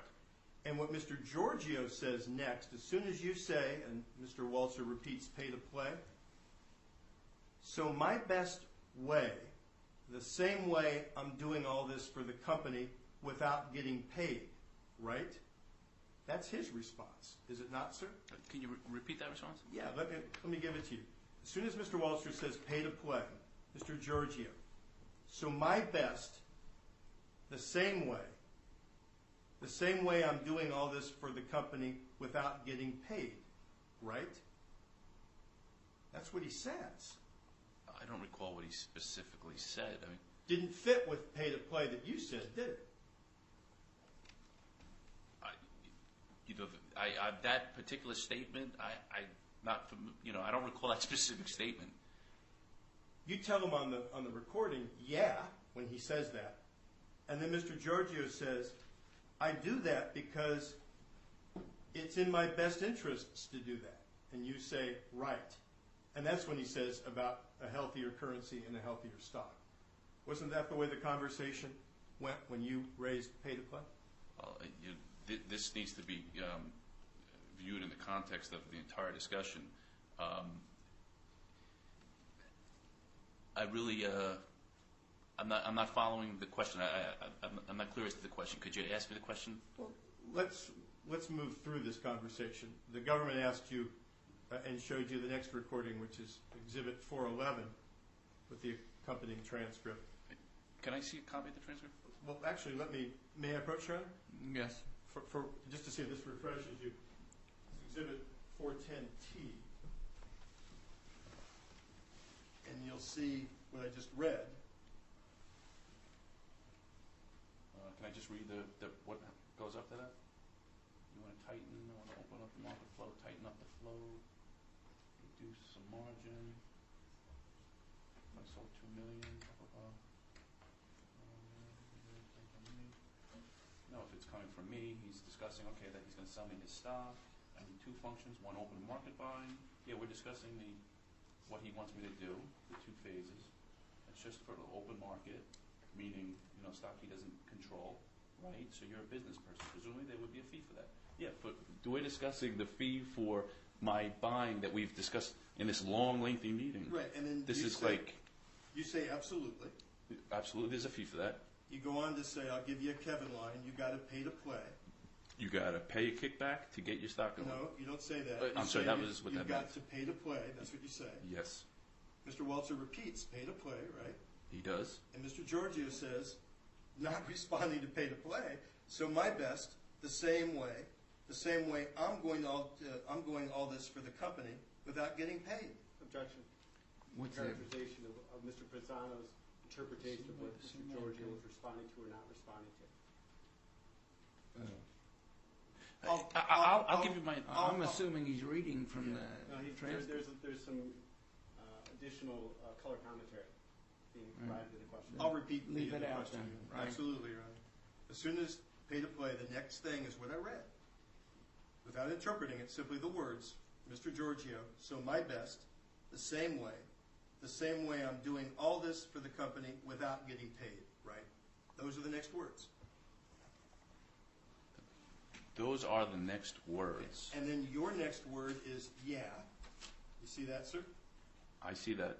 And then Mr. Georgiou says, I do that because it's in my best interests to do that. That's the exchange right there, correct? That's the exchange, but the context is that he's going to be paying a kickback for the open market buying and then the buying of his stock. That's a follow-up to that. So in your mind, not in Mr. Georgiou's words, correct? As I said, I believe this sentence is there's tone, there's context. He may have been just going on to a whole other thing after that pay to play. Well, let's go on to something wholly different, which is Exhibit 411. The government asked you about this excerpt from the same meeting on August 7th of 07. And do you recall in the context as the meeting progressed, Mr. Georgiou talking about how important it was that you spread the word out there, that people see progress, right? You remember him saying that? Not specifically, but that would have been said. Could have been said. And in the context of this excerpt that the government played, there was talk of buying helps the stock price go up, right? Yes. And Mr. Georgiou actually says these words, by getting it at a higher price, what I've done then is I've also paid a good portion of your fee by doing that, right? Remember when he said that? I remember when he said that. And you said, yeah, that was your response, right? I don't recall my response. I do recall not understanding what he was. That didn't make any sense. Well, it to the didn't context of what we were going to be doing. Right, because in your mind it doesn't make sense because you're thinking illegal, but the words actually are consistent with what happens every day in buying and selling stock, discount to market buying, right? No, that's not what I was offering the defendant. I was offering the defendant to have my brokers buy stock. For and a he was kickback. offering you back discount to market. In other words, you're selling illegal, he's coming back with legal. And that's why you don't understand it. Isn't that right, Agent? I understood what we were talking about, and I don't believe he was talking about a legitimate transaction. By getting it at a higher price, what I've done then is I've also paid a good portion of your fee by doing that, right? And you say, yeah. And he says, that's where I'm coming from. He's proposing a deal with you which is called discount to market buying. Wasn't that what was being said? I'm not. I don't know what he was saying. We were negotiating a deal to manipulate stock. What he meant by that comment, I can't tell you. the meeting on August 7th ends and Mr. Georgiou leaves with Mr. Walzer, right? Yes. And Mr. Walzer is in the FBI limousine with the FBI driver going off, you didn't know it, but to another meeting. That sound right? I knew he was being driven somewhere in I believe it was a town car or, you know. Did you listen to the rest of the recording that Mr. Walzer continues to make when he gets back in the car with Mr. Georgiou? I did listen to the rest of the conversation, the recording that I had. And isn't it a fact, sir, that when they get in the car, Mr. Georgiou turns to Mr. Walzer and says, what I'd really like Charlie to do is buy a block of stock using his own money. And Mr. Walzer says, he's not going to use his own money. And Mr. Georgiou says, that's what legitimate businessmen do every day. Wasn't that the conversation in the car after the meeting on August 7th? I can't tell you that was the conversation that took place. I could tell you some of the things that took place in that conversation, but I don't. There was at this meeting there was a discussion that the defendant wanted us to go into the market and buy the stock, but the problem was that he didn't control the whole deal. So he didn't want to pay us a kickback for the stock that he didn't control. So this was all, he was speaking in the ride after the meeting, he was speaking with Mr. Walzer about his fee, how he could structure this fee. I told him 25%. He thought that was high. He actually used the word massive, didn't he? Yeah, I believe he did. But he was aware that penny stock guys got charged between 20 and 40%. We had known that. Now, in the ending of the meeting on August 7th, among the things that had been discussed and you talked to the jury about, there was mention of mailers and email blasts. Mm-hmm. Remember talking to the prosecutor about that yesterday? Right. I think you told us that typically mailers and email blasts are things you see in market manipulation cases, right? They are commonly used. Also commonly used every day in legitimate deals as well, right? Legitimate deals advertised. Yeah. So, bad guys can use emails, blasts, news releases. Good guys can use emails, blasts, news releases, right? Good guys can advertise. I'm not sure of the rules as to what the email blast thing is. It's potentially, but I do know commonly it's used in conjunction with manipulative practices. And throughout the meeting you had on August 7th with Mr. Georgiou and Mr. Walzer, several times you and Mr. Walzer talked about you doing due diligence. Remember using that phrase? Yes. Now, due diligence, that's something that legitimate businessmen do in checking out deals before they decide to risk their money. Fair to say? Yes, or legitimate criminals will do whatever due diligence they do. So, legitimate, illegitimate, both would use due diligence. Both would check out a deal, yes, and the due diligence would have been to make sure that there was nothing that would bring scrutiny or red flags to the deal, and that was explained. And as that meeting ends, Mr. Georgiou has told you he has lots of questions, right? And wants to think through the issues. He needed to figure out how he was going to move forward with this situation because he didn't have control of the entire deal, and 25% is a very large amount, and he wanted to make sure that he was paying for something that would benefit him directly. So he needed to think about it. And the fee structure, which was discussed with the Kevin Walzer in the ride after. And you even say at the end of the meeting that I think we both have some thinking, the three of us have some thinking to do on this, right? I believe that was said. So clearly on August 7th, 2007, no deal is even close to having been made, right? No deal was finalized. The deal was discussed, and the defendant was very pleased with the possibility. That's what you thought? That's what you told the jury? That is what I thought. Okay. Last thing about that meeting, I think at one point you even make a joke about maybe you'll take Mr. Walzer or Mr. Georgiou out on your yacht. Remember saying that? It was, I do remember speaking about a yacht, and that was in the context of, not that I would take them out. When we were talking about the fee, how much the defendant would pay me, and he thought 25 points was so high, I said, well, I need something else of value out of this, and do you have a yacht you can send me out on? So that would be like more of my payment. So yes, I didn't offer. I offered. I said I had a yacht. I could probably take them out after I said that would be part of my fee. The reference to the yacht was just another prop, a way of making you look like a man of substance. It was well, the comment about do you have a yacht to take me out on was a comment to compensate me for my brokers buying the stock. But then when you tell them maybe I'll take you out on my yacht, it's more of the To props show of- legitimacy that I was a wealthy, prop. I'm undercover to show that I was a criminal who was successful. Now, when Mr. Georgiou left that day, he had promised you he would have sent over to you some materials about Avicenna, correct? He had provided me with materials about Avicenna at the meeting. A corporate presentation and this Rothschild fairness opinion. Yes. Remember getting those? Yes. Is it your recollection that they were handed to you? At Yes. The meeting? If I can show you what we've marked as Defense Exhibit 266. Let's take a quick look to see if these materials look like what you had received. Yes.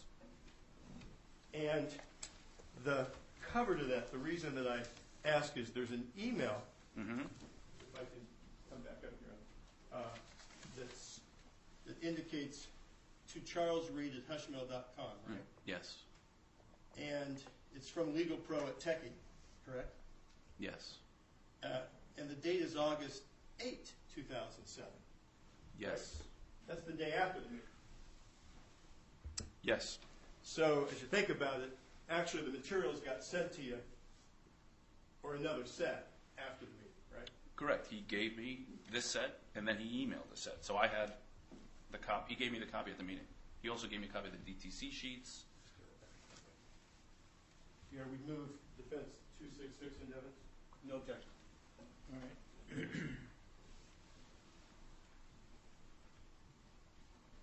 The materials included something that's called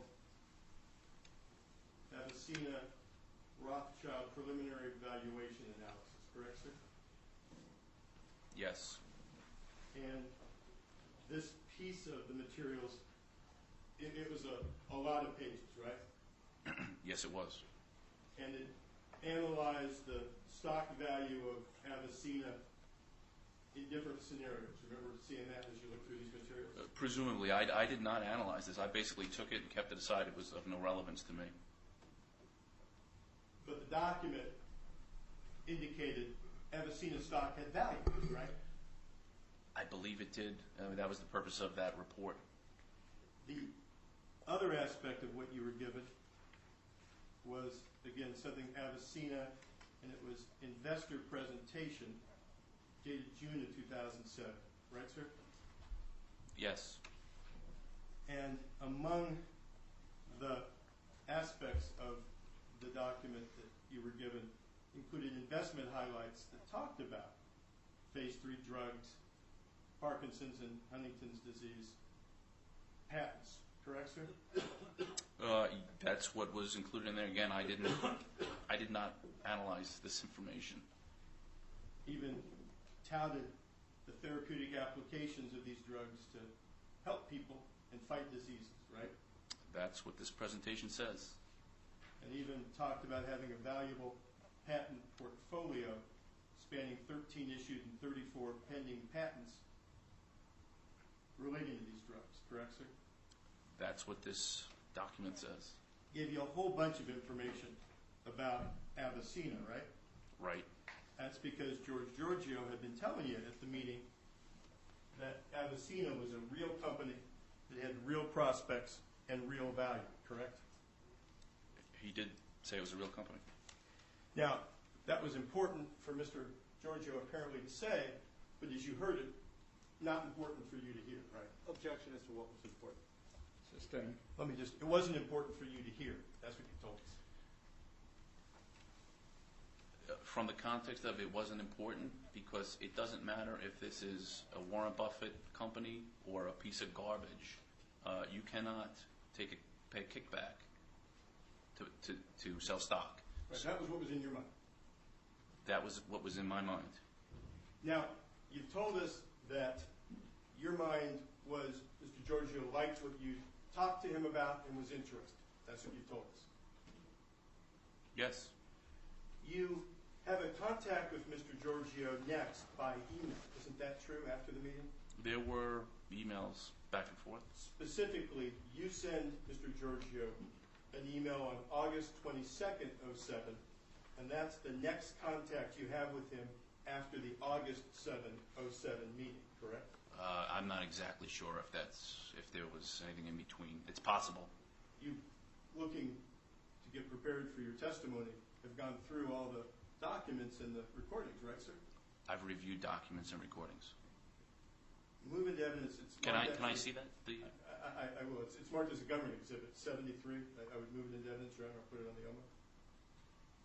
No objection. And I'll leave it marked as government 73, if that's all right, Your Honor. It's admitted. Subject regards. You see that, sir? Yes. From charlesreed@hushmail.com. That's you, right, sir? Yes. That's the person I was representing myself to be. August 22nd, 2007, in the morning, right, sir?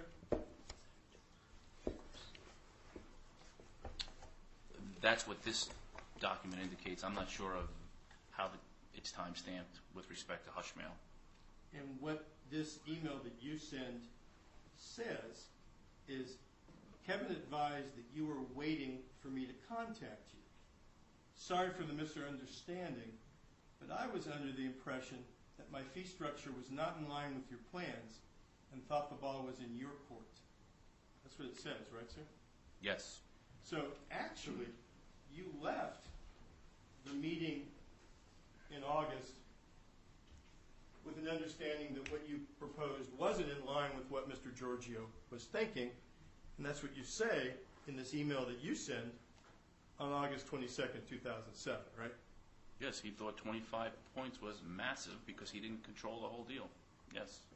Now, after that email, fair to say there's a series of contacts between Mr. Waltzer and Mr. Georgiou, both email and phone, after that and through the rest of the year of 2007, correct? Yes. And at some point, you even start calling Mr. Georgiou yourself in 2007, don't you? Yes. It's when he's not calling Mr. Waltzer back, you start leaving messages, correct? I don't recall that it was because he was not calling him back. But you remember there's a call you make August 29, 07, around 3 in the afternoon. Mr. Georgiou actually answers, didn't recognize your voice, said he thought you were somebody else, and then he'd call you back. Remember that? Yes, I do remember that. But then he didn't call back, so you called him again the next day, August 30, right? I don't recall the sequences, but yes, it's possible. Series of phone messages you leave 4:59, 5:49, 5:51 on August 30, 07 from you to Mr. Georgiou, right? It's possible. And on the 30th, you actually then eventually reach him, and he tells you that he's choking on your expectations. Remember that expression? I remember that we discussed that was a high fee, yeah, very high fee. And he even said the concern would be paying on somebody selling, and that's the point I need to figure out. Those are the words he used on August 30, right? Exactly. He didn't want to pay. He liked the deal, but he didn't want to pay. In my opinion, in my understanding, he liked the deal, but he didn't want to me to buy somebody else's stock where he would not benefit. So yeah. Do you know from your firsthand knowledge whether around the time that he was having this conversation with you on August 30 of 07, whether Mr. Georgiou had consulted a lawyer to try to find out whether there was a way of doing business along the lines that you proposed? No. You don't know one way or the other? I don't know one way or the other. Okay. Now, after that August 30 conversation, weeks pass and you haven't spoken to Mr. Georgiou, right? It's possible. There was a long period of time that we did not have communication. And mid-September of 07, you finally hear from him, and there's a series of messages. And what those messages say is that he didn't get back to you because of the problem he's having with the Avicena financing. Remember that? I recall that. He didn't say he didn't have Avicena stock, and he didn't say he lost control of Avicena. He was saying he was having problems with the financing, right? He said he was having a problem with the financing. You keep calling him in September and in October, but he's not responding, right? I don't recall that he didn't respond to my calls to him. You have Kevin Waltzer call him, and you call him, but the next recording we have is when you finally speak to him on November 1st, 2007, correct? My next conversation with the Correct. defendant? It's possible. It's from Composite Exhibit 1086, 2 clips. We'll play them one after the other. November 1st, 07.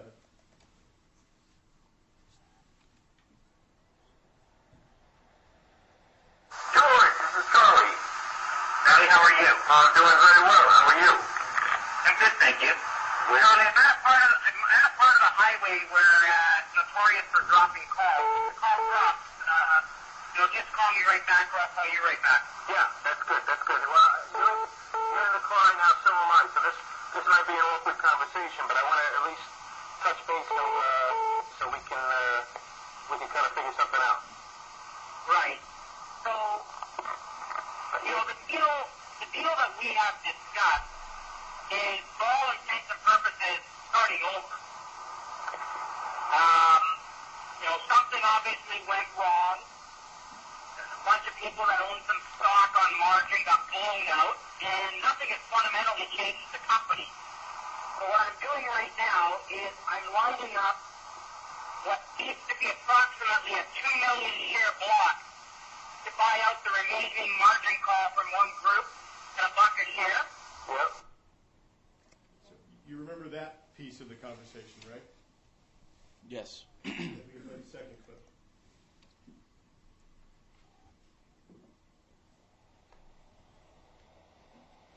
I'm buried for $18 million in this deal. This thing has no choice but to go up.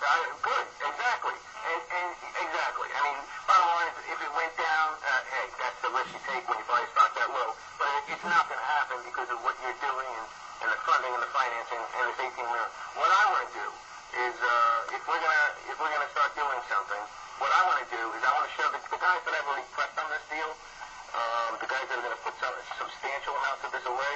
What I want to do is I want to get some of them into it now, and then because you're going to get it up, you said $1, $3, whatever it is. It's just I want them to see that, and I want them to know that they're getting the advanced information.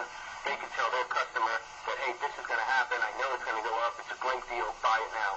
So what I want to do is I want to come to terms with you, figure out what the compensation is going to be, and I want to go in. I want to go in next week and take a block out. And go. What I would prefer, Charlie, is when I'm on a landline and you're on a landline, have that conversation.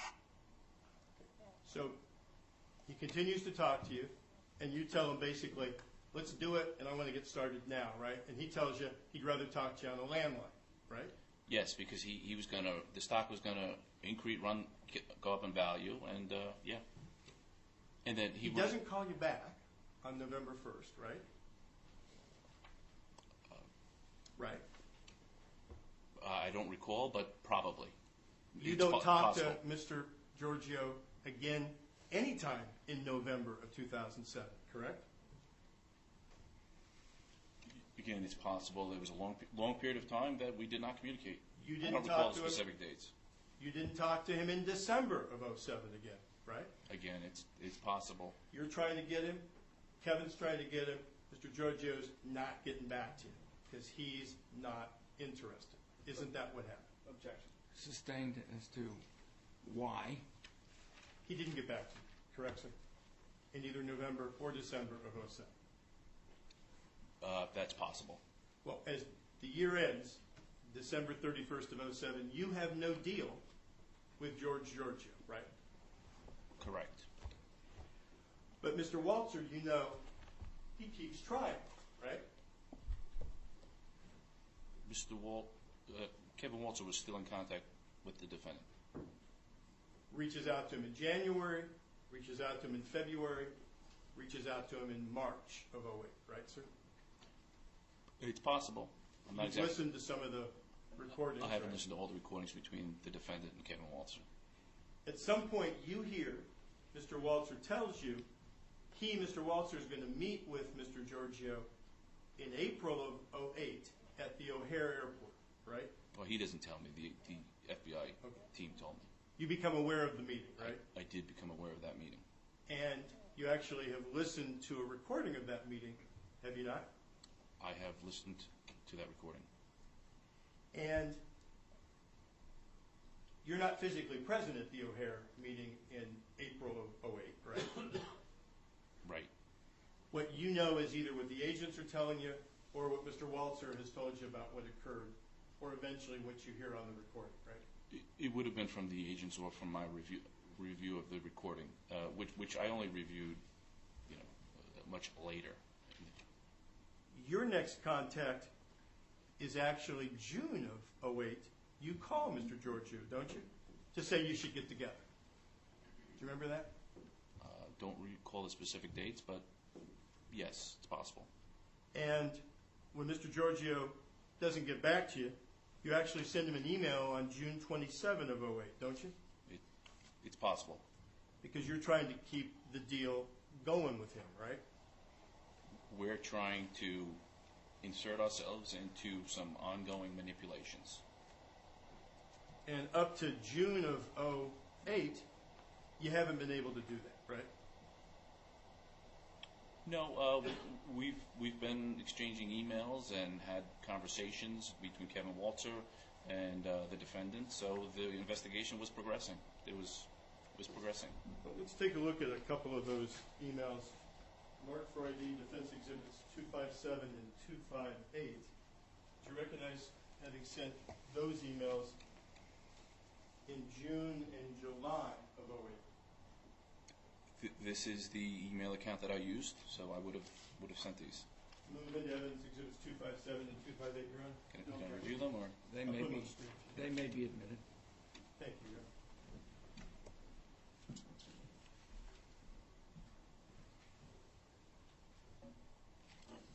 First up, June 27, 08, 4:39 p.m., right, sir? that's what it says? Yes. From you to Mr. Georgiou, right? Yes. And it says, George, I spoke with our friend regarding your current deal. I'm interested. That's what you said, right? Yes. Looks very good, especially with oil at $1 at 140 plus. Right. Now, by this time you know of the discussions at O'Hare, and that among the things discussed was this company, Hi-Hi, right? Yes. And there's also this other company, Northern Ethanol, right? Yes. You talk again about due diligence. See that? Yes. You say you've got some deep pockets, right?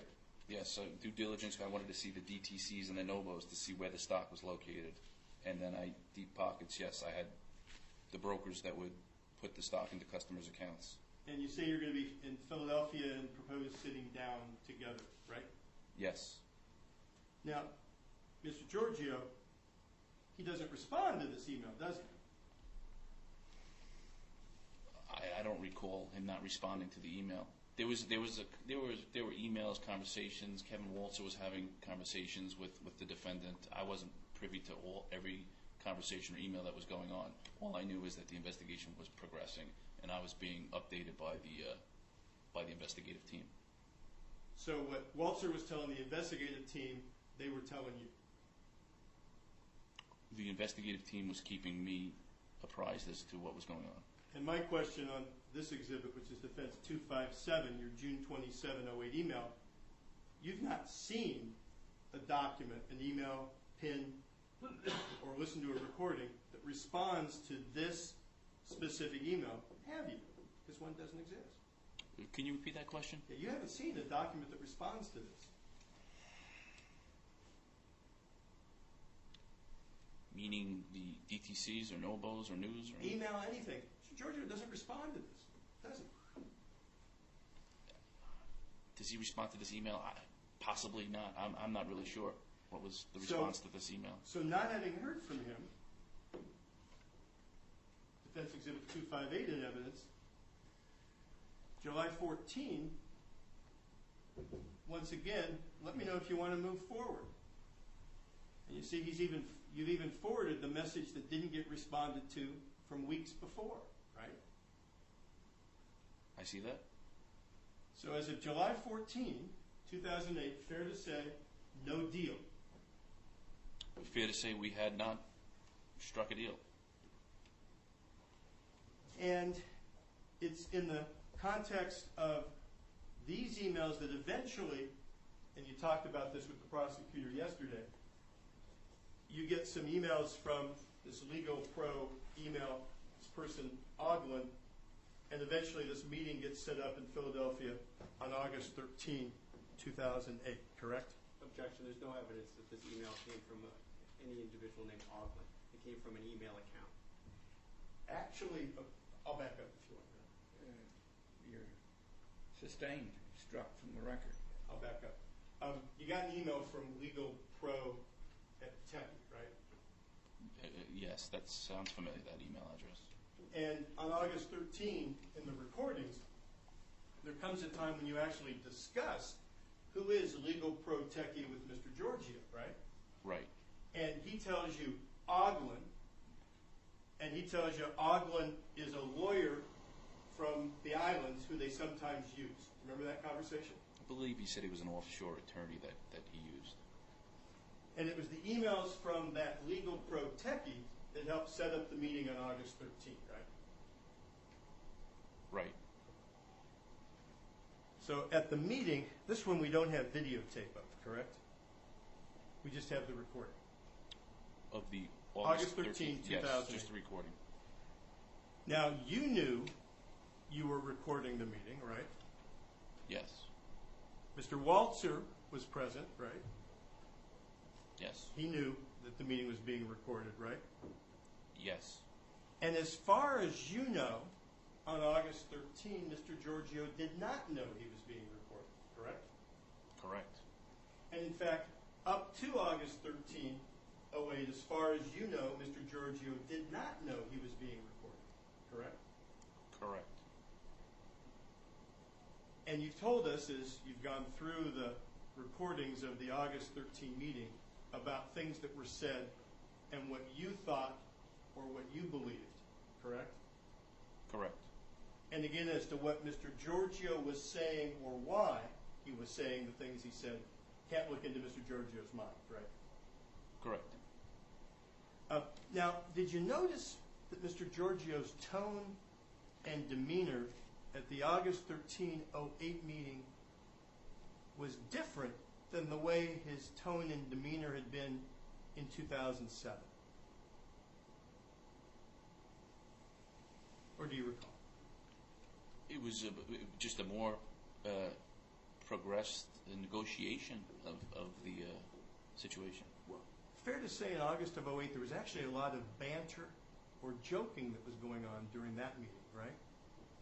It was a much more familiar, comfortable meeting because of we had previously already met, and yes, it was a more relaxed meeting. Back in 07, the only guy laughing was Kevin Waltzer, right? No, I think everybody probably laughed at some point in that meeting. The August 13, 08 meeting, it's mostly talking about Northern Ethanol. Fair to say? For the August 08 meeting, that was the primary conversation. And Mr. Georgiou, he tells you that the reason why Northern Ethanol works as a deal and something that you might do business on is because it's completely tight, right? He did say it was completely tight. Now, at the time Mr. Georgiou says this, on August 13, 08, from your first-hand knowledge, you don't know whether, in fact, the stock of Northern Ethanol is tight or not, right? Right. You don't know whether Mr. Georgiou is accurate in that statement when he makes it on August 13, right? Right. He also tells you that Northern Ethanol is going to change its name to Northern Energy. Remember that? I do. Don't know whether, in fact, that was an accurate statement. You don't know one way or the other if the company was really thinking of changing its name. You just know Mr. Georgiou told you. I only knew what he told me. He even told you about the company acquiring a facility in Oakville, Canada, at the end of the year, right? Remember him telling you that? That's possible. I don't remember the specifics. And again, whether the company really was or wasn't, you don't know. You just know that's what Mr. Georgiou was saying, right? Whatever he represented to me about that company, I only knew about what he was saying. Yeah. And on August 13, 2008, after the meeting, you did not conduct independent investigation to test the accuracy of any of the things that Mr. Georgiou was saying to you on August 13, 2008, right? No. Meaning I'm right. I did not review or analyze the company Northern Ethanol after that meeting. Now, I may have looked at the pinksheets.com or some information to see basics about the company, but just from a perspective of going forward with my role as an undercover, so I was prepared. But no, I didn't analyze the legitimacy of the claims that the defendant made. Now, in the course of the conversation that lasts, again, it's a long meeting on August 13/08, correct, sir? I believe it was a breakfast meeting. And I think at some point, you have talked about this with the jury yesterday, you say that you understand Mr. Georgiou is comfortable because Northern is so tight that if you go in and do the buying, Mr. Georgiou's stock is going to be what you're buying, right? Yes. And you're talking at that time and in the context of this meeting of doing between $5 and $10 million worth of buying in Northern Ethanol, right? Yes. And at some point in the meeting, Mr. Waltzer, he says, let's set a date to make a decision. Remember Mr. Waltzer saying that? I don't remember him saying, let's set a date to make a decision in the future. Would it help you if you looked at its Government Exhibit 436? I can show you the transcript for a moment. That would be helpful. May I approach that? Yes. 436, page 8.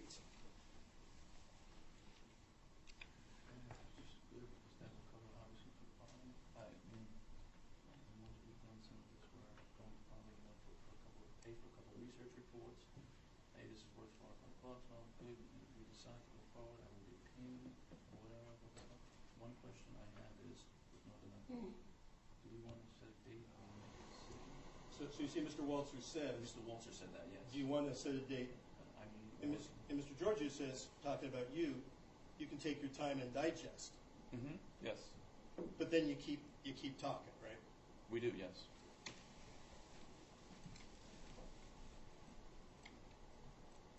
As the talk goes on, at some point you actually ask Mr. Georgiou what he would be willing to pay. And he says 25, right? Yes, I asked him what he would pay, and he said 25. And you understood that was 25%, right? Yes. And as the talk keeps going on after that, you tell Mr. Georgiou that you want to do a small little transaction, right? That was discussed, yes. And he replied, oh, yes, as we discussed at the meeting a year ago, I'm prepared to do that. now, during the course of the meeting, there's more talk about announcements, correct? Yes. And you're talking Northern announcements, things like press releases, right? We were discussing that press releases And would there's be even done in conjunction with what we were going to be doing. you even say that you need them to give cover for buying by your brokers. You specifically tell that to Mr. Georgiou, right? Yes. You tell him it's important that there be good news out there in the public to justify the buying that's being proposed, right? Yes.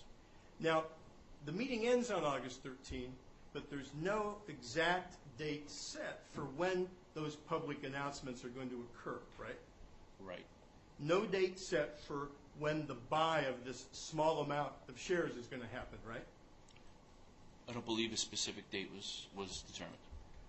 No specific discussion of exactly how many shares of Northern you're going to buy, correct?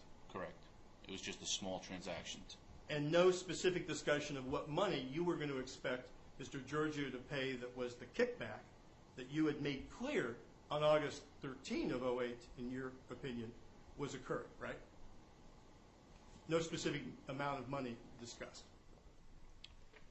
25, we struck a deal that 25 points were to be paid on this. So that was what was expected, 25% of the buying, yes. You say in your mind that you struck a deal, but there were a lot of details, specifics at least, left open that needed to happen next, right, sir? We agreed upon, after I asked the defendant how much he'd be willing to pay, he said 25, and I said done, and we all agreed that that was what we were going to do going forward. The discussion on the 13th actually included, did it not, and this was Mr. Waltzer saying it to Mr. Georgiou, that he would be the one who would have to give the okay, right? Who would have to give the okay? Mr. Georgiou.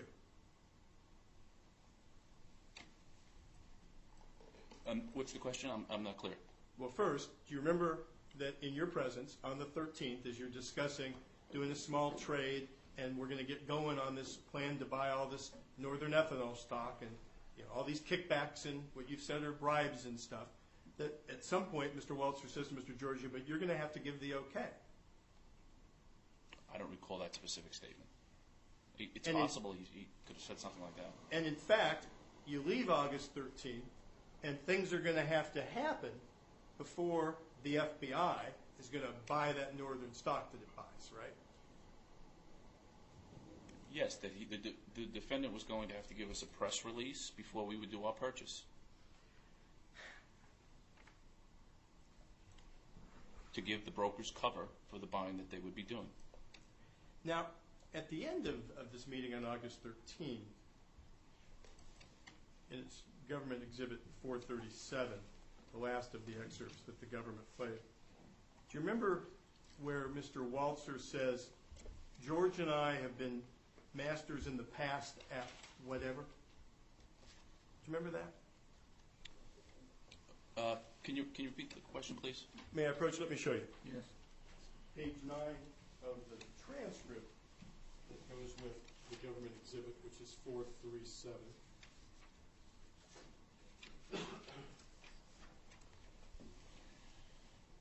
You recall Mr. Waltzer saying? Can I see the previous page? Absolutely.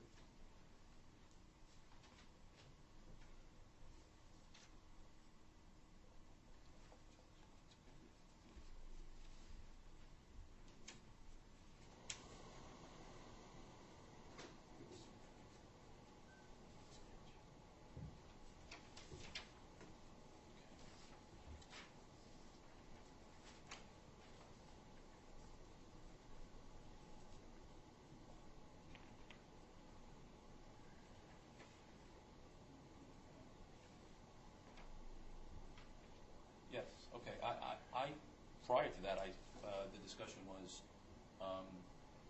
I can get you liquidity, and then I said that's exactly. Then as you said,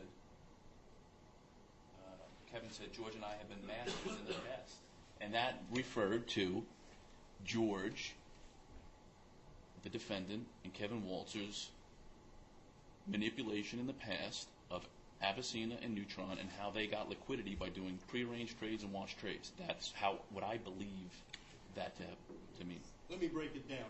You're talking in the course of this meeting about you getting the price up and doing this buying and the things that you promised to do for a fee, which is a kickback or a bribe, right?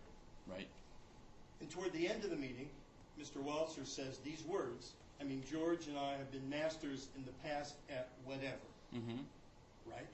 He says that. Well, the previous thing was, I can get you liquidity, Right. and he was referring to liquidity, Right. meaning getting volume. And masters at the past. Masters at getting liquidity. George and the defendant and Kevin have been masters at doing this in the past. And when Kevin Waltzer says that, what you hear and believe in your mind is, aha, that's all that historic fraud that Mr. Waltzer's told me and my FBI partners about, right? I believe that is one part of, yeah. And earlier, when I was asking you questions today, you indicated that part of the investigation was to develop proof that Mr. Walzer had engaged in this historic fraud with Mr. Georgiou, right? Part of it was to uncover, yes. Yeah. So here you have a recording where Mr. Georgiou doesn't know he's being recorded. It's Mr. Walzer's chance to really get Mr. Georgiou to say something to corroborate that there's been historic fraud. And you're telling the jury Mr. Walzer says, at whatever. Right? I'm sorry? What's the question? My question is, instead of getting into a specific piece of fraud, a transaction, a stock, an event, instead of being specific so we know, Mr. Walzer says, whatever, right? Well, Objection, compound. Difficult to understand. Maybe the witness understands it. If he does, he can answer it. And counsel, go back. Yes, sir. Whatever, as I said, what was being discussed was liquidity, and that whatever comment, the defendant acknowledged doing wash sales in the past to get liquidity. Not at that point, but at another point. So whatever was clarified at some other point. And I'm sure that if it is in fact on a recording, you've got it and you can play it for us, right? I believe it was played, I believe. Now, on the 13th of August of 2008, no money gets tendered by Mr. Georgiou, right? No. Meaning correct. No money was exchanged at this meeting. And no stock is purchased, correct? Correct. And then you don't speak to Mr. Georgiou again at any time in August of 2008, do you?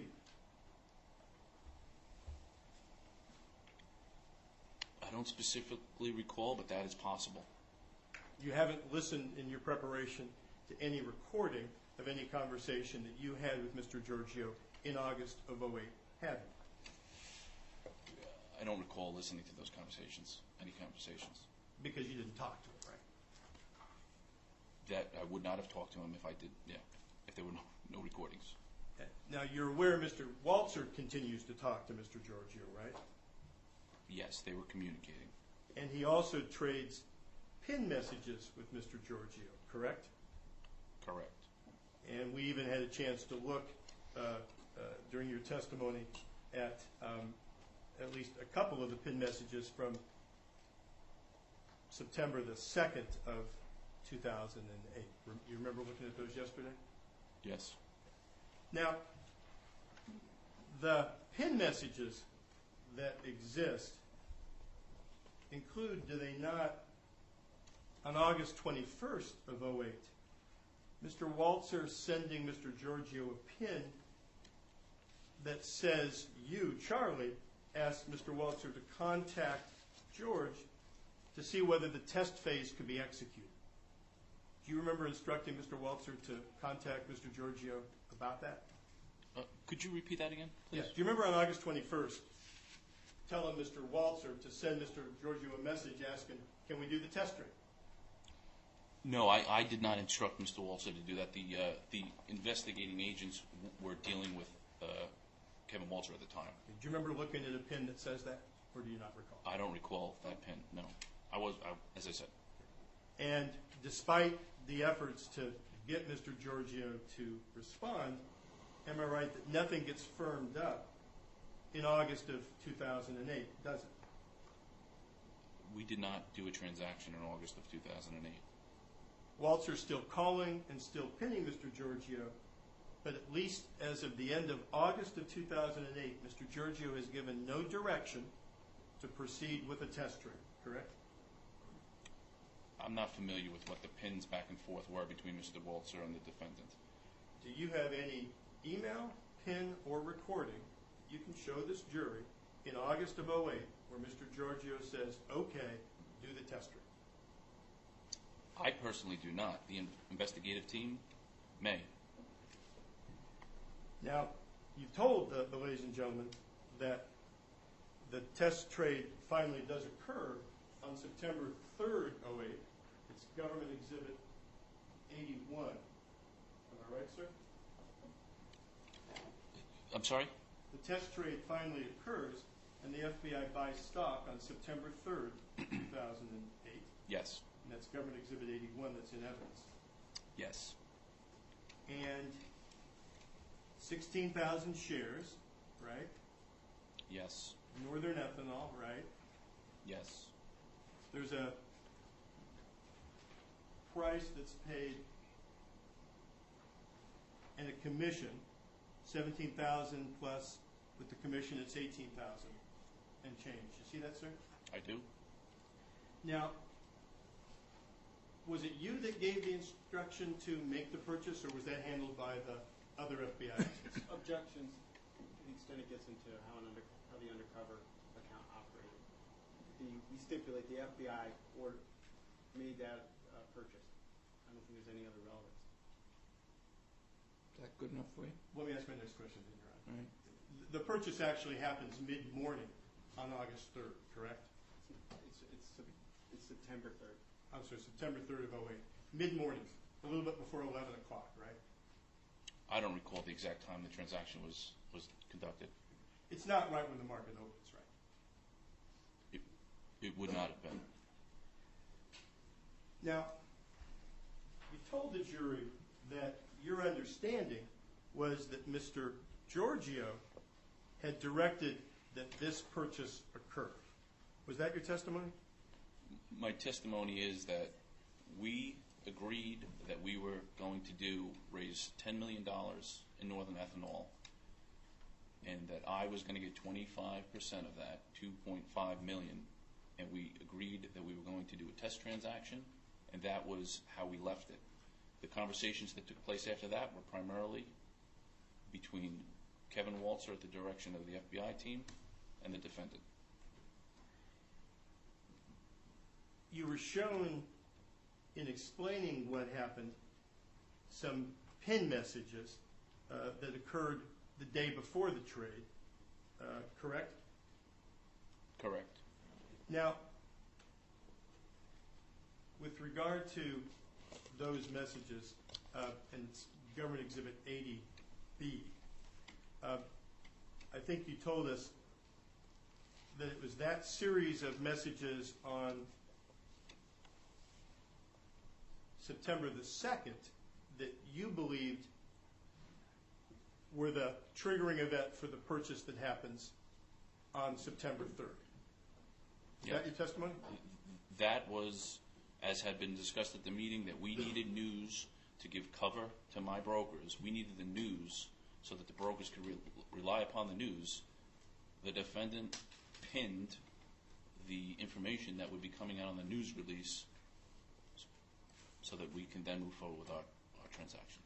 Now, fair to say that we have no email or pin or call on September 1 where Mr. Georgiou says, go ahead and do a test trade, right? That doesn't exist. Again, I'm not aware of the pins back and forth between the defendant and Kevin Waltzer. We don't even have any recordings in that period, September 1, September 2, or September 3 of 08, do we, sir? Again, I'm not familiar with what recordings were or weren't made at that point. It turns out that during the time that the FBI says, let's purchase 16,000 shares of Northern Ethanol, the agents have actually taken the recording equipment away from Mr. Waltzer, right? I am not aware of that. Did you look to see whether there were any recordings when you were trying to figure out whether or not or how this trade occurred? No, I did not.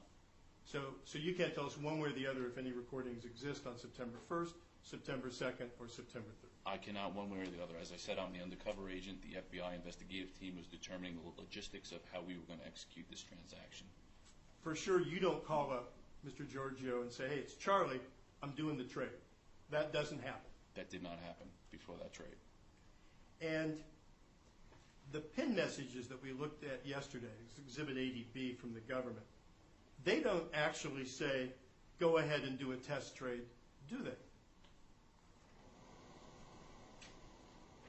I don't think it said, go ahead, do a test trade.